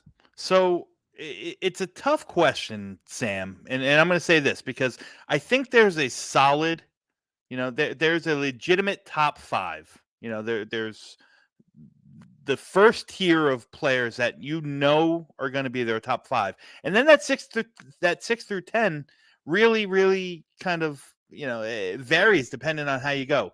If I had to guess, maybe somebody like, I think Skoronski is a top 10 player. I think he could fall, just because people aren't going to, be all. There's going to be people that have him pegged as just a guard because he's going to have those, shorter, under 33-inch arms. So he could be a guy that could fall. You could see some of the cornerbacks. It's a very, very good, very deep cornerback class. So I think some of the top end of that could fall down, knowing that people are going to wait and still be able to get a very, very viable guy later in the second and the third round. It's a good question. Skoronski is probably my answer. I think he's top 10 talent that could fall. Lucas Van Ness, the edge from Iowa. He's not my cup of tea. He's a bull in the china shop. We talked a lot about him last night on Jeremy's stream when we talked about the defensive ends. He's got a lot of top 10 buzz. But like I said, he's right now he's a little bit raw and a little bit one-trick pony, strictly power. He could be a guy that could fall. So, the question is really, I think to kind of hone in on the question, it's which one of the top 5 are going to fall. And it's really going to depend on who trades up for quarterback, Yeah, because right. you could have you could have teams that trade up and 3 of the first 4 picks could be quarterbacks. And then you're going to see guys like, Will Anderson and Jalen Carter fall out of the top 5, and that'd be crazy. But you're right, man. When teams start trading up for the quarterbacks, even guys that are maybe the 4th, 5th quarterback on the list, teams start getting antsy, and that pushes all sorts of talent down the board, which is exciting. We're at 13, so a lot of that's going to get eaten up before we get a shot at it. But it still pushes greater talent further down the board that maybe shouldn't be there, and that's the exciting part about it. I want to mention here, I see guys talking about Iron Mike Sharp. He was another one. He rarely won. He was an animal, and he would lose all the time too. Now Phil wants to know, what was the Iron Sheik's move when it was a camel? Dude, it was the camel clutch. Remember the camel clutch? Hulk or Bob Backlund was the first guy. No, well, Iron Sheik used to have this move where he swirled these concrete poles around, and no American could do it, he said. And then Bob Backlund did it, hurt himself. So his match with the Iron Sheik had to be almost canceled until Hulk Hogan stepped in. And that's how Hulk Hogan won the championship and became the Hulkamaniac. But he was the first guy to break out of the camel clutch, everybody. That's what happened. Amazing. Yeah, Sergeant Slaughter. You guys are all right. Yeah, and Red John talking about old Ivan the Polish Paraputski. That is absolutely true. And he was. I saw in the chat somebody said Ivan Putski was a New York Jet at one time. Is that true? Let's check it out. I don't know. It almost sounds familiar to me, but I can't. Ivan Putski, New York Jets. I don't know. Buddy. I'm not seeing it. Let me ask it different. Was Ivan Putski on the New York Jets?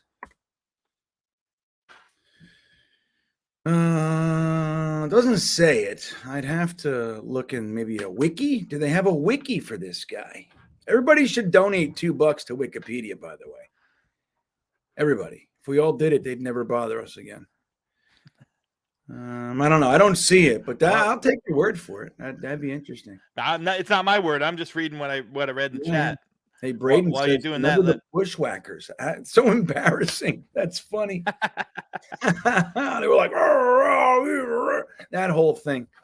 All right, so we're going to end the poll. I'm going to say it's close. It's close. Yeah, it's close, and it's a surprise winner. I'm shocked here. It is. Overshown. Yeah. Now Overshown's an interesting prospect. He's a real athletic, twitchy kind of guy. Again, another converted safety. Hasn't been playing linebacker that long. Fast, aggressive, handles the run and the pass very well. The thing I can't stand about Overshown, and this is just a personal preference, he's one of those guys who wants to come up and put his shoulder down and lay the wood instead of wrapping up. He's got too many missed tackles for my liking from a linebacker. Missed tackle. And let's not forget, guys, one of our linebackers led the team in missed tackles, tied with a safety that we brought in as a marquee free agent, Whitehead. He had 17 missed tackles alongside of Quincy Williams. 17 missed tackles as well. All right, so I'm putting up the positions now for pick 112. I got defensive tackle, wide receiver. Mm-hmm. What else are we looking? So we already got tackle, we got center, we got safety, we got linebacker. Let me suggest something to you, Bean. Sure, Think of this. All right, we still don't know what's going to happen with Carl Lawson. I think everyone wants him on the team, right? We hope that he's on the team, maybe restructured or extended or something like that. But if he's gone, and if they decide to move on completely and save that $15.5 million, you got to assume Vinny Curry's probably not going to be back, right? Right. Mm-hmm. Mm-hmm. We still have to sign Bryce Huff, which I hope gets done before free agency starts. Yeah. But could edge be a sneaky need for us? And you know how much Joe Douglas loves those trench guys, and how much Robert Saleh and Jeff Holbrook's defense revolves around good edge players. Where we got Jermaine Johnson, we got JFM for another year. We got Michael Clemens who can, come in and play some meaningful snaps. But if Carl Lawson's gone, if Vinny Curry's gone, we're going to need another edge. So I think edge is something we've got to talk about here. All right. So I'll throw edge up there. I don't disagree. All of a sudden, it's like what Joe Douglas said, a luxury now is a necessity tomorrow. That's right. So, and this is the range where you start drafting those pipeline guys, Okay, so all right. I'm going to put up there we go. Hey, Mutt Viles checking in. He says if Lawson gets cut, Clemens will start and be a bully. Now, I don't discount Clemens and his capacity to have an impact. I think I agree with you. At the same time, he's also limited compared to Carl Lawson as far as his repertoire. Now he's working on it. He's very, very good at what he does. He does it well, but it'd be real nice to be able to see him expand on that, play the run better, and have a little bit more of an ability to get to the quarterback than he does. And again, one guy coming in, Mutt Files. Okay, let's say it is Michael Clemens. Let's say it's Jermaine Johnson on the left and Michael Clemens on the right, and Bryce Huff comes in and passing downs, and that's all great. One of those guys goes down, who comes in? And that's how we have to think. We still got Bradley and I on the practice squad. He was signed to a futures deal, and he's in the mold more so of a Bryce Huff. He's a pass rush specialist, not going to offer you much around against the run. But what do you think of this? It's a pretty good question. Chris DiNardo talking about slot corner. What do you think? I mean, they only really carried one this year. What do you think about that? Well, I guess Eccles would slide in as your backup slot corner. Not ideal, but I guess that would be the guy. I mean, listen, depth. Right now, we're building the pipeline, right? So you want to take a guy that has, inside flexibility corner, and it makes sense to me. it makes sense to me if we found another rotational inside piece on the defense here. It would make sense for me. If we, wide receiver, obviously we talked about it would make sense if we dabbled at many different positions. We don't know what Breece Hall. We don't really know what he's going to offer in 2023. I'm going to assume he's going to be pup listed for the first 6 games, and then that first year coming back from the ACL is not going to be the same. So is running back a sneaky little need? Yeah, I mean, look, I don't know. I feel a little bit better about the depth there than maybe slot, edge. Yeah. Yeah, I mean, that's the thing. It's like this is an evolving process, man. And the Jets, if we've proven anything, it's that we get injured. Yeah. Now, granted, this year, by and large, especially defense, we were healthy, man. Considering we had obviously a couple games here, there from this guy or that guy, but our injuries were largely concentrated on the offensive line, oddly enough. Of course, we had the Corey Davis injury, Zach early on, things like that. But generally speaking, this was a relatively healthy year outside of the offensive line, which was just insane. Insane that the whole bad luck of the Jets was all whittled down and just concentrated in one positional group, which is wacky. Hopefully that doesn't happen again. I'd rather any damn positional group than them, I think. I don't know. Yeah, your mouth to God's ears, man. That's the truth. All right, so let's end this poll. I didn't even look at it. We're just going to hang on. Don't end it yet. I forgot to vote. Oh, go ahead, vote. I'm going to vote. If you haven't voted, even Dom C forgets, so it's okay. No judgment. Just go ahead, get your damn votes in. Let's do it. And we'll see. Toxic D saying Tony Adams can play some. Yeah, that's a fair point, Toxic. He did a little bit of it in college. And like I said, he from Illinois, man. Those guys from Illinois on the defensive side of the ball, they come in and they're NFL ready. I really like Tony Adams. Like, if you told me that he was going to battle for the starting free safety spot, we weren't going to really worry about high capital on a safety, maybe take someone later in the draft or, have him battle it out with whomever, I'd be completely fine with it. I really like the skill set that Tony Adams has. Yeah, and he came in for a brief, minute here or there, and he looked okay. He held his own. Absolutely. Now, again, it would be real nice to see him come in and play some meaningful snaps to some positive effect because we lost Pinnock for him. That was really what it boiled down to. They chose Tony Adams not being exposed to the waiver wire for Pinnock, and Pinnock was scooped in a few seconds, and he's looked very, very good for the Giants. This is unfortunate, man. That'd be real nice to have him right about now. So, you know what? I'm going to respectfully disagree. I think, apples to apples. I think I'm more comfortable in the long-term profile of Tony Adams over Jason Pinnock. Jason Pinnock's going to be a good rotational safety, and that's just my preference. Jason Pinnock's going to be a good rotational safety. I think Tony Adams, if he, with a little bit more development, I think he could be, a legitimate starter. Is he going to be Ronnie Lott back there? Probably not, but. Yeah, well, and that'd be great. That'd be great. Again, I mean, early returns are, Pinnock looked pretty damn good for the Giants. Now, again, he's still young, and he's converting from cornerback to safety. He had a few games last year, and this was his first year doing it. So I think when you look at it through that lens, he did pretty damn good, man. And they feel confident, and it would have been nice to have him. I have nothing against Tony Adams. Again, I think he's a larger question mark slightly than Pinnock. So, look, defensive tackle won the poll, Dom. So I'd like to – here's the list of defensive tackles. Go ahead. So Zach Pickens is a big body, very productive in college. I think he can, he can fit that traditional – even though we run a four-man, he could fit that traditional one tech alongside – a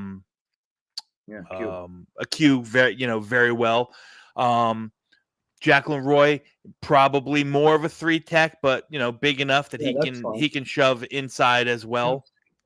Mustafer's another guy. Yeah, that's what I remembered that with Roy. I thought he was a little slight. He played a lot on the outside in the five tech because they ran an odd man front a lot in LSU. So he played like that Leo Williams defensive end 5-tech position. Mustafa is an interesting. I like I do. Yeah. I don't hate. I like him. He's another big body. I mean, Carl Brooks, he's in my top 50 overall. I love Carl Brooks. He's not your traditional nose tackle big guy. He actually played a lot on the edge at Bowling Green. He actually did a lot. He's JFM. He's really the build. He's pushing 300 pounds, 6'4". Powerful hands. Nonstop motor. He's JFM. So he's a guy that could play next to Q in passing situations, but I don't know how well he would hold up as a one technique in against the run. He would probably be better as an edge set in the edge against the run. But I mean, Carl Brooks is a second. He's a second round talent. And I don't think Coburn. This might be right where Coburn goes, unless it's a little bit earlier than this, in my opinion. Yeah. But so the kid from Arizona State here, Silvera, he was a Senior Bowl kid. He played very well at the Senior Bowl. I don't remember how big he was. Well, there it is, 6'2", 308. So he's got some. He's got some stuff. Moro Jomo is another guy. He's a second, third round pick. He's 28 pounds. How about that? 28 pounds. He's 28 pounds. Little light at 28 pounds. Yeah. Sorry. So I got the list. What we did was we moved it around a little bit. We're not just going by what they want from the sim. Got Zach Pickens. We got a little bit of PJ Mustafa. We also had Carl Brooks, and I dug deep for my favorite, Keandre Coburn. And the reason I like him, me particularly, I'm not looking for the guy to successfully complete stunts. I'm looking for a guy to eat up two gaps. That's what I want. And I think he does that very, very well. Yeah, Mustafa could do that very well. Pickens, very, very well. Like those are the guys that you're talking about. If you're looking for that, hey, I need you're gonna double gap. You're gonna be responsible. I need you to take up two blockers to free up the linebackers. Those are the guys. Those are the guys you're looking at. Jackson Player, interesting player. I say that. Yeah, it's funny. Interesting guy. He got no hype at Baylor last year because everyone's eyes and attention was on Siaki Ika. The player's nice. He's a good little. He's gonna have a good little career for himself. Again, more of a 3-tech, more of that shoot your gap, slanting kind of Quinnen Williams type athleticism player. He's not your big body type. Yeah, I see Southern Jet saying sign Coburn as a UDFA. I don't see it. There's no way. There's no way. In my opinion, no way. He's not making it out of the fourth. That's right. This the class, the defensive line class, like I said, there's a lot of names here that are good players. Realistically, where we're picking right here, what are we in the fourth round? These guys probably won't be there. That's my guess. Because I think there's a steep drop off after the first couple rounds at the defensive tackles. So a guy like Coburn or Jomo, who in other drafts that are a lot more filled with better talent, let's just call it what it is. This isn't the best draft in that we've seen over the past couple years. Those guys might slip to the undrafted free agent realm, but I don't think in this class. And plus, I think Coburn's too talented anyway. He'll be a draft pick. I don't know how high he'll go. I think this is his range. Yeah, that's what I think. That's I have to obviously.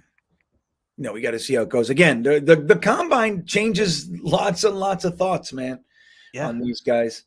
Okay, we got 36 votes. We're not moving forward till I get 500. All right, let's do it. Or at least 75. Let's go, guys. Come on, get your votes in. Let's get to 50, guys. Let's get to 50 at least. Come on. Let's get some 50 votes here. Zach Pickens and PJ Mustafa are tied at 34%. You guys are leaving Coburn in the dust. Don't listen to Southern Jet. He's not making it to the undrafted sequence here. You need to grab them. It's close. We're at 42. Come on, guys. Couple more votes, man. We're in a dog race. The heat is on here. It's neck and neck between Zach Pickens and PJ Mustapher. Yeah, it is. It really is. Yeah. Zach Pickens. Yeah, all right. We don't have a read on him here. Yeah. Okay. I'm telling you, there's lots of guys here I'd be happy with. And I'm just really hoping that they do it. I'd like to see them pull in a guy that they feel can be a plug and play. Just like, okay, pull him in, work him through training camp and let him rotate in and out, and then slowly but surely be the guy. That's what I'd like to see. Nice young legs, animal. That's what I want. Yeah. So, I mean, he's not even close to winning here, but I think Carl Brooks is a guy that, that Saleh and Joe Douglas would fall in love with. He's got that, that nonstop motor, that skill set to go inside and outside. They seem to like the guys who can convert power or convert speed to power, and that's what he does very, very well, Yeah. One more vote, and we'll do it. One more. That's right. There it is. We're at 50. Well, I want one more. Let's go. 51. Let's do it.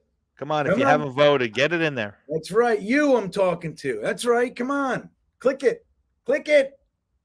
Click it. There it is. There it is.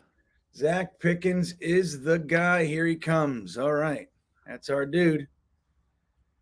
Wow. So what do we got here? Let's take a little recap breather here. We have 2 more picks, everybody. We went and started with Peter Skronsky. Then we followed that with John Michael Schmitz, Jordan Battle, DeMarvion Overshone, and Zach Pickens. This is turning out to be a pretty solid draft. I like this. We have 145 and 185 left, everybody. Mm-hmm. What positions? So look, I'll just real quick again. Sorry. Hey, let's look at.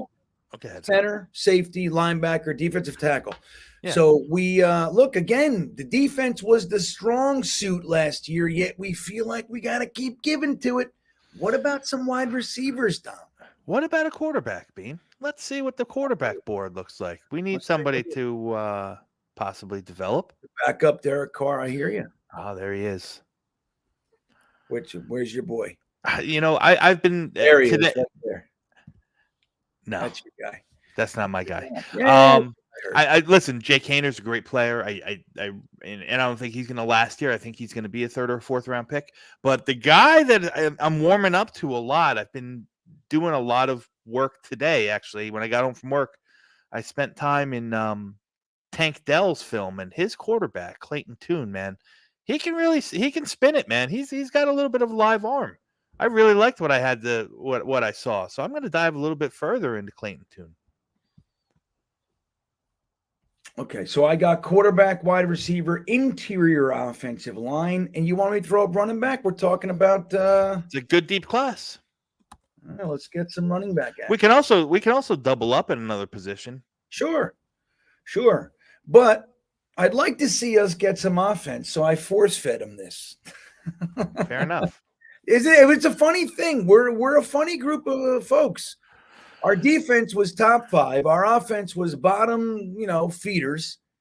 And I think we know why, but here we are. 3-2 defense over offense. We're funny. We're funny like that. Well, so who's your quarterback here? So I mean, listen, none of them are. I'm not going to hang my hat on any of these guys, but of this group here, I like Hayner. I mean, I think he's got he's a good improviser. He can shoot the ball. I like Clayton Tune. I think he's got probably one of the stronger arms here. And then you guys Malik Cunningham is getting a lot of buzz, although I can't really honestly speak all that well on him because I haven't watched much of any of his tape. Dorian Thompson-Robinson is a really intriguing prospect, but I think he's a guy. Think of like Brad Smith, not in the shape or the build of Brad Smith, but he's that kind of guy. Like he ran a really, really unique offense. He's probably, best suited as an emergency quarterback, maybe even, transfer into play wide receiver at some point. He's an athlete first, quarterback second. Interesting. Now, do you think that he would end up, expanding and maybe playing some of those roles? Like you mentioned, I think that's, if I had to guess, if I had to project, I think that's where Dorian Thompson-Robinson goes. He just doesn't have all the necessary, he doesn't see the field well. I mean, his arm is live, like, he's got a live arm, but he's not very accurate. He's not a good quarterback yet. Could he get there? Sure. He's going to need a good 2-3 years to get it, but he's athletic enough where I think he can possibly, move into one of those slot gadgety kind of receivers, come in and play emergency quarterback, so on and so forth. That's where I see Thompson-Robinson being at the next level. If we're talking pure quarterbacks here, Hainer or Toon are the two guys that really stick with me. I watched a lot of Aiden O'Connell recently. I wanted to like him, and he makes some really nice tight window throws, but he makes too many like bonehead turnovers, man. Right. All right, wide receivers crushing it. We only got 34 votes. Jets forever. Why aren't you voting? That's the question. He's hung up on the fact that I was talking about Clayton Tune. Well, look at this. We got Devin Bryant saying solid draft, everybody. Cadoza, that's a very meat and potatoes draft. And then Jets forever says terrible. But that's why I love it. I love the wide array of opinions. That's one of my favorite things about all this. Yeah. Just as long as you guys all agree with me, I tend to be pretty good with all this stuff. That's what I like. Everybody agree with me. That's right. Silas Jones reminding everybody, if you haven't liked the stream, even if you popped in for 30 seconds, just hit the like button on your way in and out. It helps. And look, guys, no matter how you slice it, I appreciate your presence. I love you guys. I just love doing this. Yeah, this is fun, man. Yeah, right. This is the good stuff. This draft is good. Southern Jet, good job. I'll say this about this draft. We filled a lot of the holes that we have here. Yeah, that's it. I mean, look, you can have differences in players you like, but we're addressing the holes. I think it makes sense. Southern Jet says wonderful analysis and then corrects himself to analysis. I love that. Yeah. We learn Southern Jet when I do that. I gotta slow down. I gotta just slow the fuck down. You know what I mean? I do it all the time, especially on the Talking Jets panel, because I'm like running the the chat. I'm telling you, more times than not, I'm like, I do more things. I say more shit that I got to correct. But anyway, I'm having fun with you. Let's see. We filled nothing, Dom. Oh, nothing. They're not his guys, man. That's right. Listen, I'm going to say this, Jets forever, on this stream in front of however many people we have in this chat. I agree with you. I love Jamie Robinson. I think he's going to be a stud. Yeah, right. And I like some of his guys too. I love Steve Avila. It's hard not to like a guy like Steve Avila. Of course, right? Don't we love him? But the thing is, you got to realize that there's thousands of prospects. You probably could get away with liking more than one. You know what I mean? Silas Jones got a good question for you, Bean. Where is it? Right under Jets Forever. What's he talking about? There he goes. What would you pay Jesse Bates? Oh, man. Word is he's going to be among the most coveted free agents this year. Mm-hmm. Who was the kid? Who was the kid that we were? Marcus Williams. Last year we were supposedly entertaining and Marcus Williams. Yeah. What did he get? Right. He got 15, but if I remember correctly, I could be wrong. I think, Joe D offered him somewhere in the, 4 for 40 or 4 for 44 or something like that, right around that 10, 11, 12 million. He wouldn't budge from there, but he ended up getting 15 a year. Then there was the other word that said Joe Douglas never offered him anything. Yeah. So we don't know. But so Marcus Williams signed a 5-year, $70 million contract. He got a $15 million signing bonus, $37 million guaranteed, average salary of $14 million. So there's that. Now, look, Jesse Bates is probably going to want more than that. So I don't think Jesse Bates is a realistic option. I'm looking at Von Bell to come on in, and then we take care of some other thing. What do you have? He's fucking lays the wood, and he picked off 4 passes. Like he's got a little bit of everything, and I think he's going to be cheaper somewhere in the 10. I don't know. I'd love Jesse Bates, but again, like it just sucks, guys. Sad to say, we're going to spend money on a quarterback. It was not the plan. And, we got to pay Quinnen. So I just don't think it's realistic to sign Jesse Bates. I just really doubt that we're going to pull in, Aaron Rodgers and Jesse Bates, plus make Quinnen Williams happy. I just don't think that's real. That said, I think Jesse Bates is going to want 15. That's what I think. Plus. And then and he'll get it somewhere. There's teams that have cap space that'll spend it. It's not going to be Cincinnati, but I think they and I can't imagine that they're going to tag him for a second consecutive year. So, that's the word on the street is they're not going to do that. All right, so wide receiver 1. There's your boy. We got Tank Dell. We got Mingo. Okay, we got some dudes here. Yeah, Ronnie Bell's a nice little player. I'm going to make this poll, all right? And then we're going to talk about this the super chat. I see you. All right, so this is pick 145, if I remember correctly. Okay, so we got wide receivers. So, all right, so we're going to put Tank Dell up there, right? Absolutely. All right, I'm also going to put Mingo up there. Mm-hmm. Now, what about Jarrett? He's a guy that not a lot of people are talking enough about. I think that the problem with him in Maryland's offense, he wasn't featured. They kind of ran that they had a very heavy scheme, so he wasn't featured, and drops seem to be a problem with Raheem Jarrett. But I think the talent. I think the talent's there. I think you can talk about the kid from Princeton, Andre Chavis. Right, well, he's fun. Yeah, why not? Let's have some fun with Princeton. We're in the what is this? The 5th, 6th, 5th. Yeah. Ronnie Bell's another good player. Let's have some fun. I'm gonna remind everybody he's from Princeton. Okay. So I'm gonna put Bell up there over Jarrett. Okay. Yeah. Ronnie Bell. All right, there it is. So it's coming.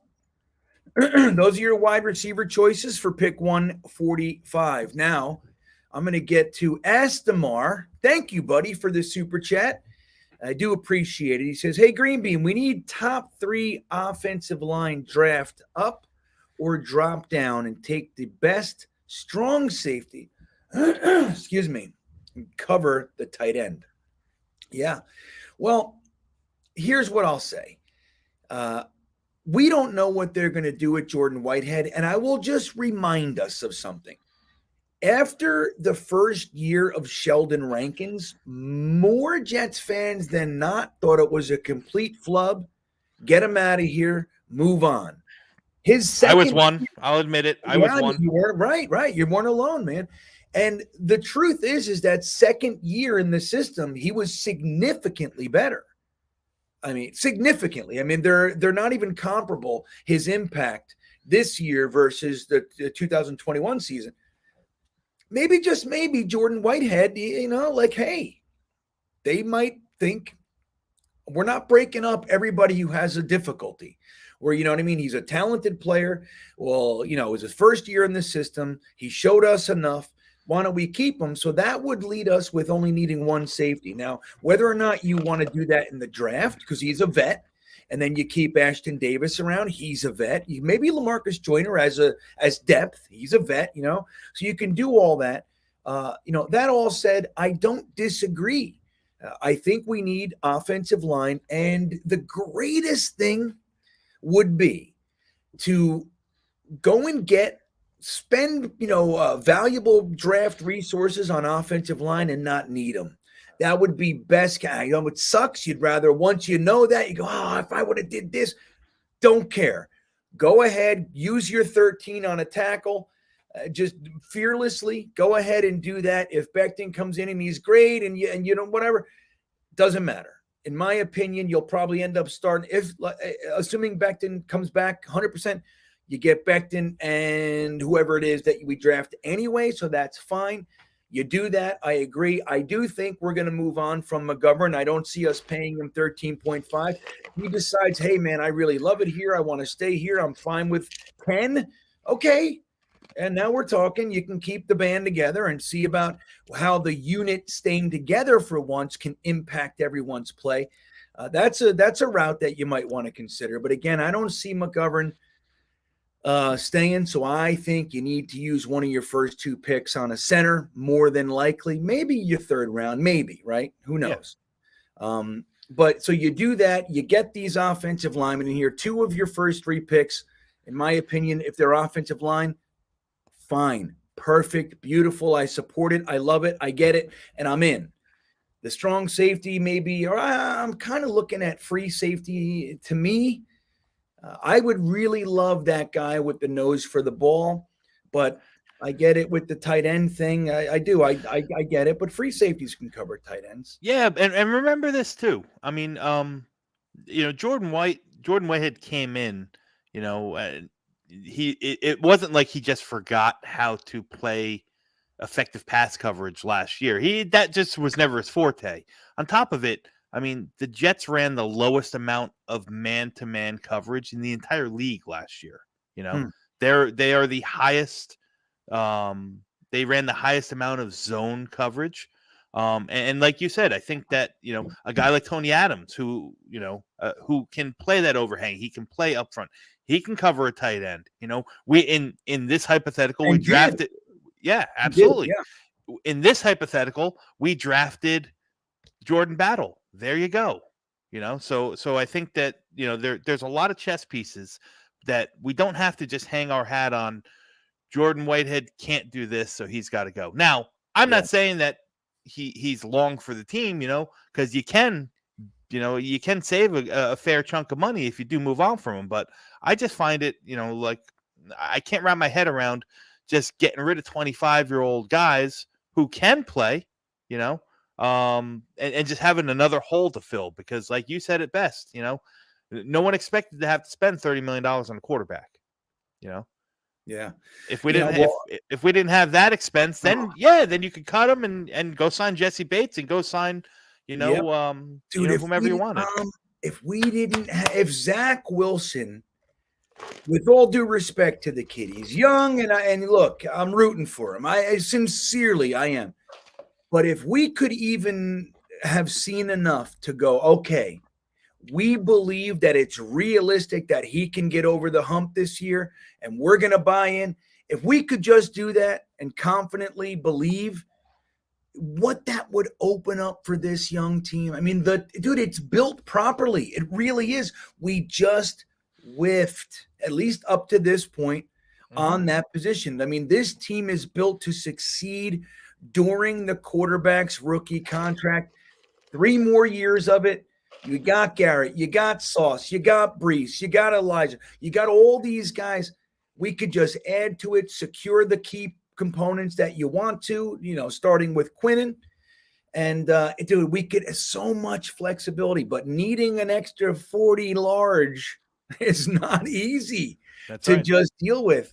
And that it's really unfortunate. It really is, man. And it's really this year in particular is going to be unfortunate, because this year is going to be very tight to fit that. It's gonna work, and they're gonna make it happen. But, you know, next year and the year after, even with Quinnen's extension, that, you know, you figure is going to be somewhere in the $20 to $25 million a year range, you got plenty of room.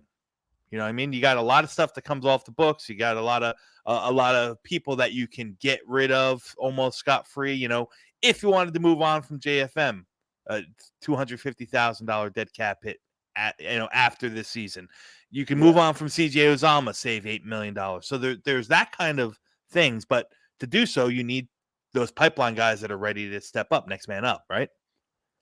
You know, I just can't see us getting rid of Jordan Whitehead right now.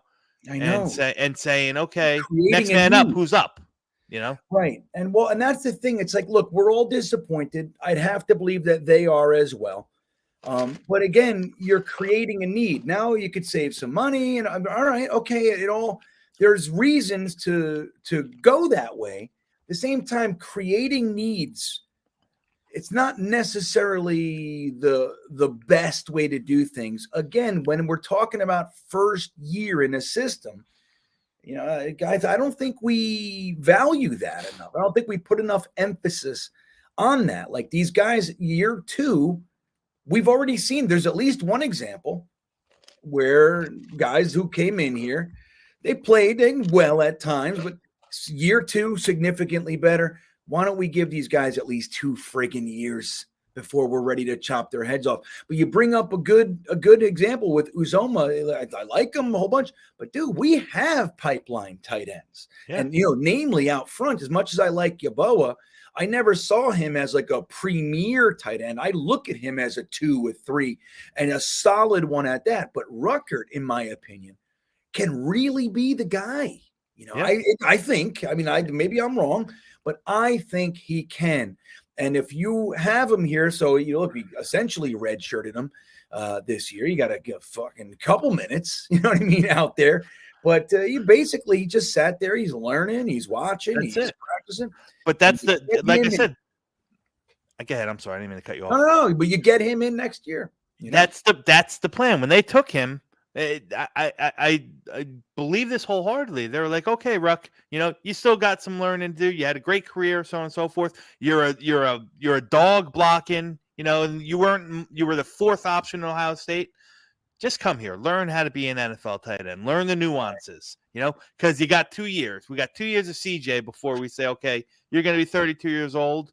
We can get out of here scot-free. Thank you for your service. Appreciate you helping us bridge that gap to, from shit to good, hopefully, so I think that's the plan. That's why these guys building these picks, that we spend in these mock drafts are plugging holes, which is great.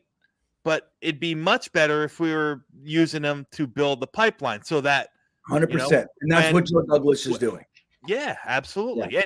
And again, I hate to give praise, but where it's due, it's due. New England does a phenomenal job of it. New England Patriots are always they don't draft for need right here and right now. They draft for what's going to happen 2 years from now. It's also been helpful that for the last 15 years, they've had just numerous, most years, 3 or 4 comp picks. You could do a lot with 3 extra picks. There have been years where the Patriots have had 3 extra thirds, Dom. San Francisco has that this year. They're losing guys. Well, they have it too because the coaches and all that stuff. But anyway, listen, Astamar Darkstar, thank you. For the super chat. Southern Jet, my bad. I mistakenly thought Coburn was pegged at. No sweat, man. Again, that's what we're here to do. It's hard to align all these guys at this point. It's still early, in my opinion. We still have 2 months? What the hell? April 26th? What date? 2 months. April 27th. Yeah, we still got 2 months. We're still organizing everything.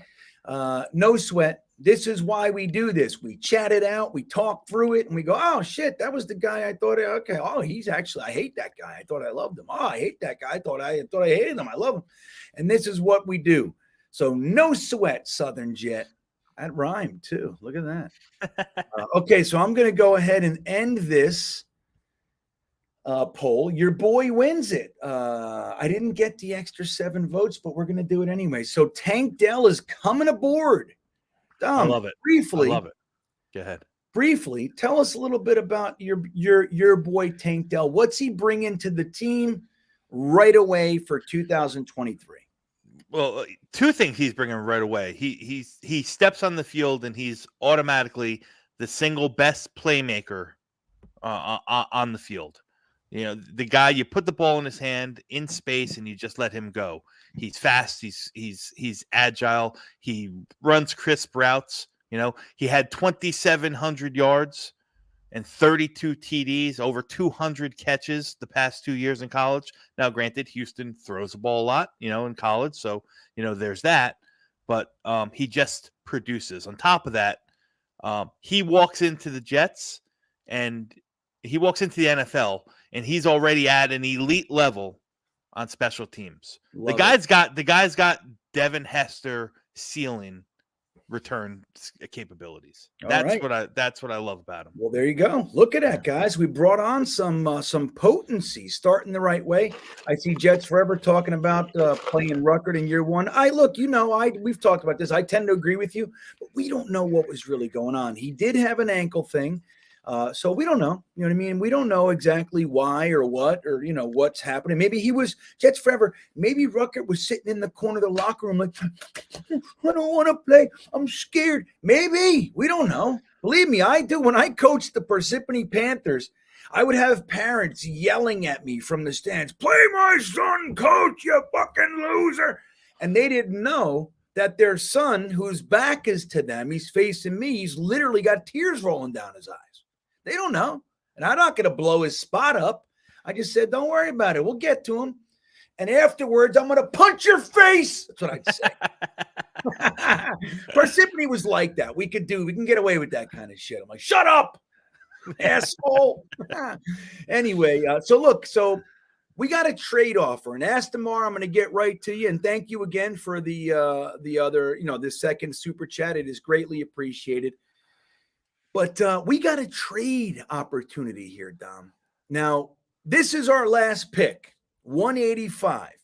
Washington wants us to slide back 8 spots, and they'll throw in 215, which is one of the bottom end picks of the 6th round, everybody. So I'm just going to ask real quick. I'm going to put this up there for 1 minute max. Take the trade. Yes or no, boom. Get it in there. Now, while I'm waiting, I'm going to go ahead and talk about Astamar Dark Stars. Super chat right here. Thank you again. What value was the Jets defense on the field 45 minutes a game? New offense, new defensive steam, 30-30 split now. So he said, what is the value of increasing the offensive time on the field and limiting the defense? 15 minutes. Now, I don't know if it'll be that drastic, but let's say it's 8 minutes a game. Mm-hmm. It is so drastic. It's ridiculous. I mean, you're talking about 2, sometimes 3 extra drives that we're giving to the offense. And then toward the late third, fourth quarter, now we're starting to see the defense can't get off the field. They're winded. They're huffing and puffing. So now you got both sides contributing to it. You know what I mean? So at first, the defense pulls off a great play. Quinnen Williams sacks and fumble, and the offense goes out there up and 3, down and 3, punt. You know what I mean? Something like that. Not only does that not give the defense a blow, it removes the excitement, it changes the momentum, and it starts to take away the hope of what those impact plays actually mean. So all that stuff, it's not as simple as just the numerical value. Obviously, that alone has value, but it's more than that, man. If you're talking about increasing the offensive time on the field 8 minutes and subsequently removing the defense from the field 8 minutes, it could have drastic impacts to what we see on the field. Dude, 6 one-score losses, guys. And our defense was on the field, larger sums of each and every game than the offense. I mean, could you imagine? Or 2-3 less drives on the offense. If our offense could do anything, even if they could stay on the field before punting for 6 minutes, they couldn't do it. So I think it's drastic. Dom, what do you think? You agree? You have a different take on that one? No, I absolutely agree. And, I don't know. Listen, at some point, the defense is, they're on the defensive. I hate to say that, but the offense always has an advantage. The offense always has an advantage against defense. They're scheming up against, what they're looking at, so on and so forth. So the less time that they can be on the field and have that ability to score points, it's going to be beneficial, right? It's going to be beneficial.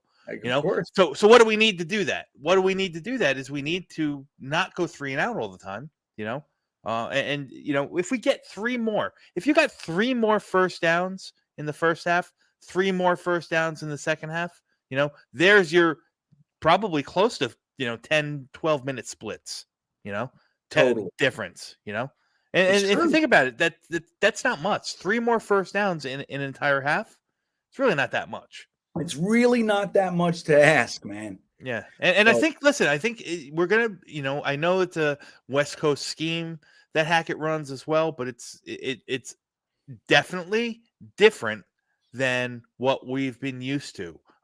Hackett wants to run the ball, He's shown it and he's done it everywhere he has. His quarterbacks have good numbers, I'm not saying that, but the mentality is, of his style of West Coast outside zone, he wants to be aggressive. He wants to run the ball. In that offensive split, he wants to have it 55, 45, 60, 40 in favor of the run, Think about when he was in New England. Think about the years that Aaron Jones had. Think about oh my God, what was the other guy's name? He plays in Detroit now. Jamal Williams. I know. Okay. Right. Jamal Williams in Green Bay with Aaron Jones. I mean, those guys were, effective. They want to run the ball first. That's what he's going to want to do here. He wants, he's going to want to run the ball, and that's how you kill time, 4 yards of rush, right, Bean? That's it, man. It's all you need, baby.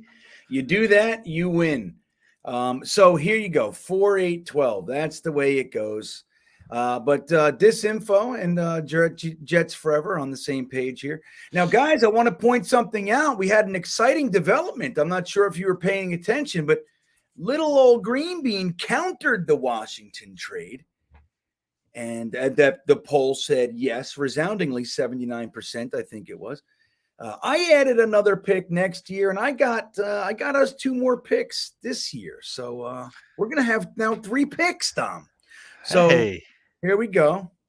So we traded back just a little bit. Now we're gonna go ahead. Hey, Dom, I'm giving you this pick.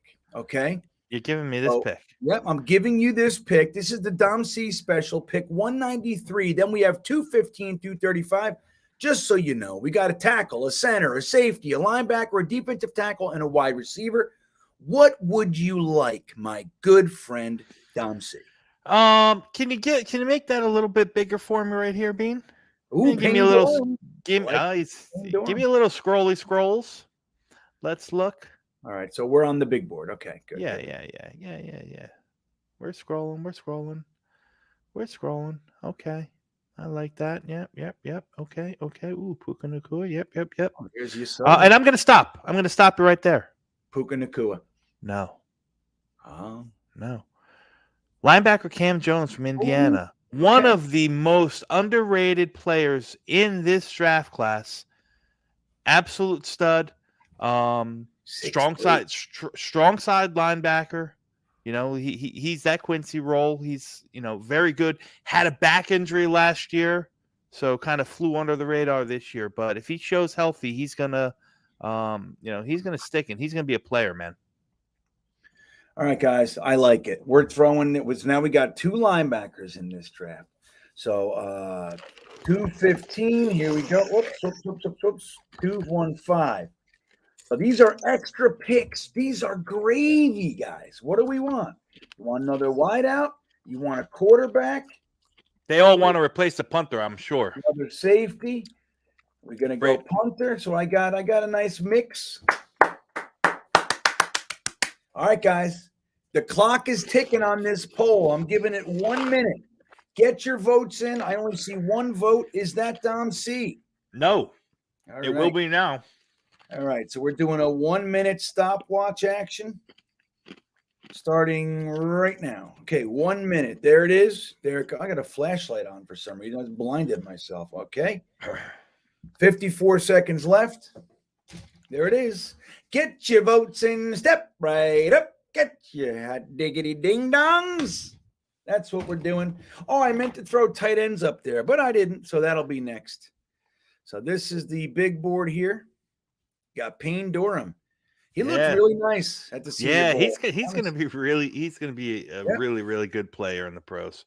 Oh, Carl Brooks is still there. Guys, you He's got to that take Carl Boston Brooks. Knox. That's what. Oh, Carl Brooks, there's your boy. Moro Jomo. I mean, these Yeah, guys. lots of fun guys to develop here. So okay, let's see. We got all right. Oh, Max, there's your boy right here. Maxie. There he is, Maxie. Demario Douglas. I don't like Liberty. I just don't. Oh, there it is. That's the end. That happened fast. The poll is done. Let me end it real quick. I didn't even look at it. I think I saw safety. Oh, 24-20. Oh, safety. 31%. So let's get the safeties up here. We're gonna double up, man. We're gonna make sure we're good. So here we got. Okay, Xavier Henderson. Not a very, very strong group here. Well, then I go with the school, right? So which school tends to create, produce some defense? I'd probably take Daniel Scott in this spot. He's got a little bit of flexibility. We talked about guys that, maybe we need another backup slot cornerback. He's got a little bit of inside outside. He's a free safety and probably can come down and cover some tight ends and whatnot. So of this crew, I mean, the sauce is kind of weak here. So, but look, you got both the Rutgers. You got both the Rutgers starting safeties. We're going to stay away from both of them. Sorry to say. I'd love to support him. Let's put Xavier Henderson up there. Why not? But I got your boy. Daniel Scott. Yep. Yeah. I got him up there. I also took Anthony Johnson. I like Iowa State. Let's see. Yeah, I can honestly say I know nothing about either of those Rutgers guys. And I live in Jersey. How sad is that? And then we're gonna go. So we got your boy Daniel Scott. And I'm gonna look in the chat, see if anybody's got anybody, Dom. We're gonna look to our buddies. What do we got here? Go with the coach, best player available. Yeah, but Devin Bryant, here's the thing. Their board isn't necessarily BPA, so we're trying to see if any of us got a best player available. Like Dom C, I trust more than their late board, for sure. DeSimbo says, keep piling it on the defense. Why not? I love it. Kareem says, why don't we have a quarterback yet? What the hell is going on? Let's see. I could tell. Yeah, they're both gone. Both of those. The guys that Kareem's talking about are both gone. So that's right. Is Harry still here? That's a great idea, Gitmo Bob. Is Harry still here? We'll give Harry a pick. I should have did it. I should have gave him the second rounder. That's what I should have did. All right, we're going with these three. Here we go. That's it. You get three. 3 safeties, 3 losers. Somebody we can develop. And what do you think for the last pick? You thinking it's got to be kicker or punter, right? We don't have a kicker. I'll tell you what, we'll do quarterbacks, punters, kickers. Because look, man, in this week's Green Beans Jets pod, episode 106, the player profile is none other than Greg Zuerlein. Now, we took a little look. What's up with this guy? I want to point something out. You guys remember I got my head chopped off a little bit, not crazy stuff, but I was all Eddie Pinheiro. You're nuts, blah, blah, blah. Well, Eddie Pinheiro had a 94.3 season, and Zuerlein had an 81.1. That said, was it that bad? 81.1? 81.1. But, wow. Look, we put him in positions, too. We were asking him to kick 57-yarders all the time because of his legs, so that doesn't help. And but he, he missed a couple relatively easy, mid-40s. But, I think he still had a good season. And I would be in favor of keeping him, but we paid him $3 million last year, man. Is that what we want to do? But you can get an undrafted free agent or use your 6th or 7th round pick if you move back a little bit, and you can get somebody for chump change. We're talking $500,000, $800,000. I don't know. It's all depends. What's up, ASW? I see you. How you doing over there? Executive decision, Green. I'm going to do that to the last. I can't. I feel guilty. I want to give it to you guys. I love you guys. All right, we're going to end this. Daniel Scott. We got tie for number 2. It's only 20 votes. Come on. How many people are left? How many people are left in the chat? It's We're after 12. There's still Wow. 130. You guys are awesome, man. It's 12:30 on a Monday night, early Tuesday morning. You're here talking about 7th round draft picks from fucking Rutgers on the PFN fucking mock simulator. But I know, they're like, dude, leave me alone. I'm not voting for anything. I'm bad as I'm here, and I get that. We got 28 votes, and it's going the same way. All right, we're doing it. Daniel Scott, it is.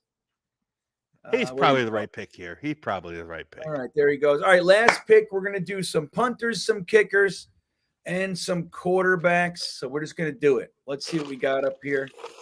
Dude, Moro Ajomo's still there. Carl Brooks is still there. Oh, my God. Carl Brooks. Good thing we didn't take him in the third. All right, but we're still going to do it. We're going to do it the way. Yeah. All right, so we're going to go punter. We got Michael Turk. Good bloodlines.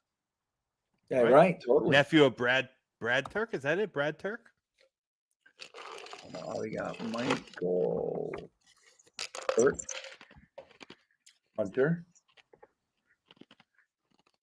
We're going to have Oscar Chapman. Hunter. Now we're going to have kicker. Let's grab the best kicker, Harrison. I don't like Mevis, dude. I really don't. Moody. I don't like Moody. him. Yeah. Jake Moody it is. All right.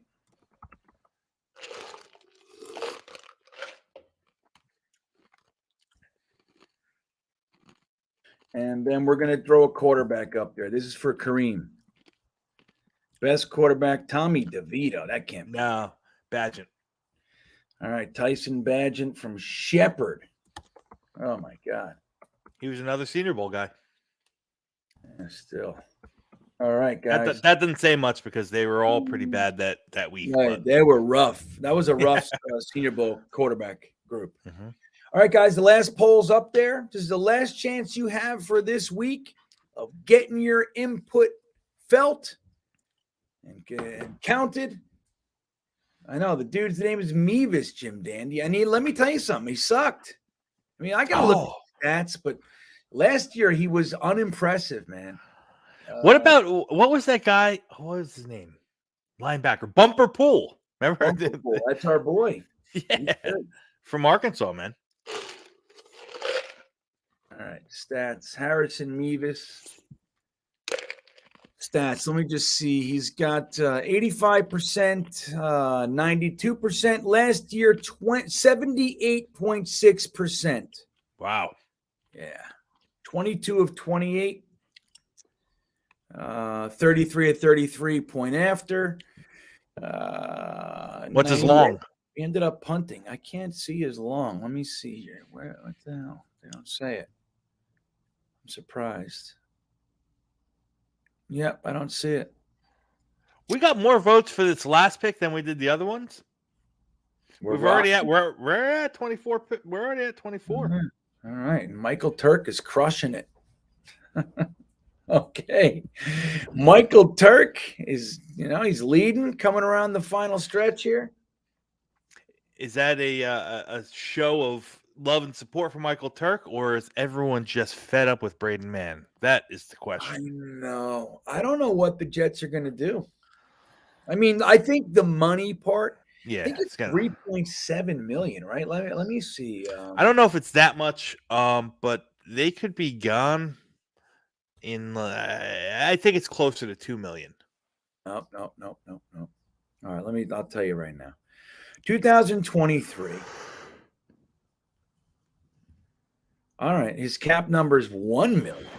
All right, so if you cut him, you save $1 million. Yeah, you're right. Okay, interesting. I think his whole contract was $3. That's probably what I saw.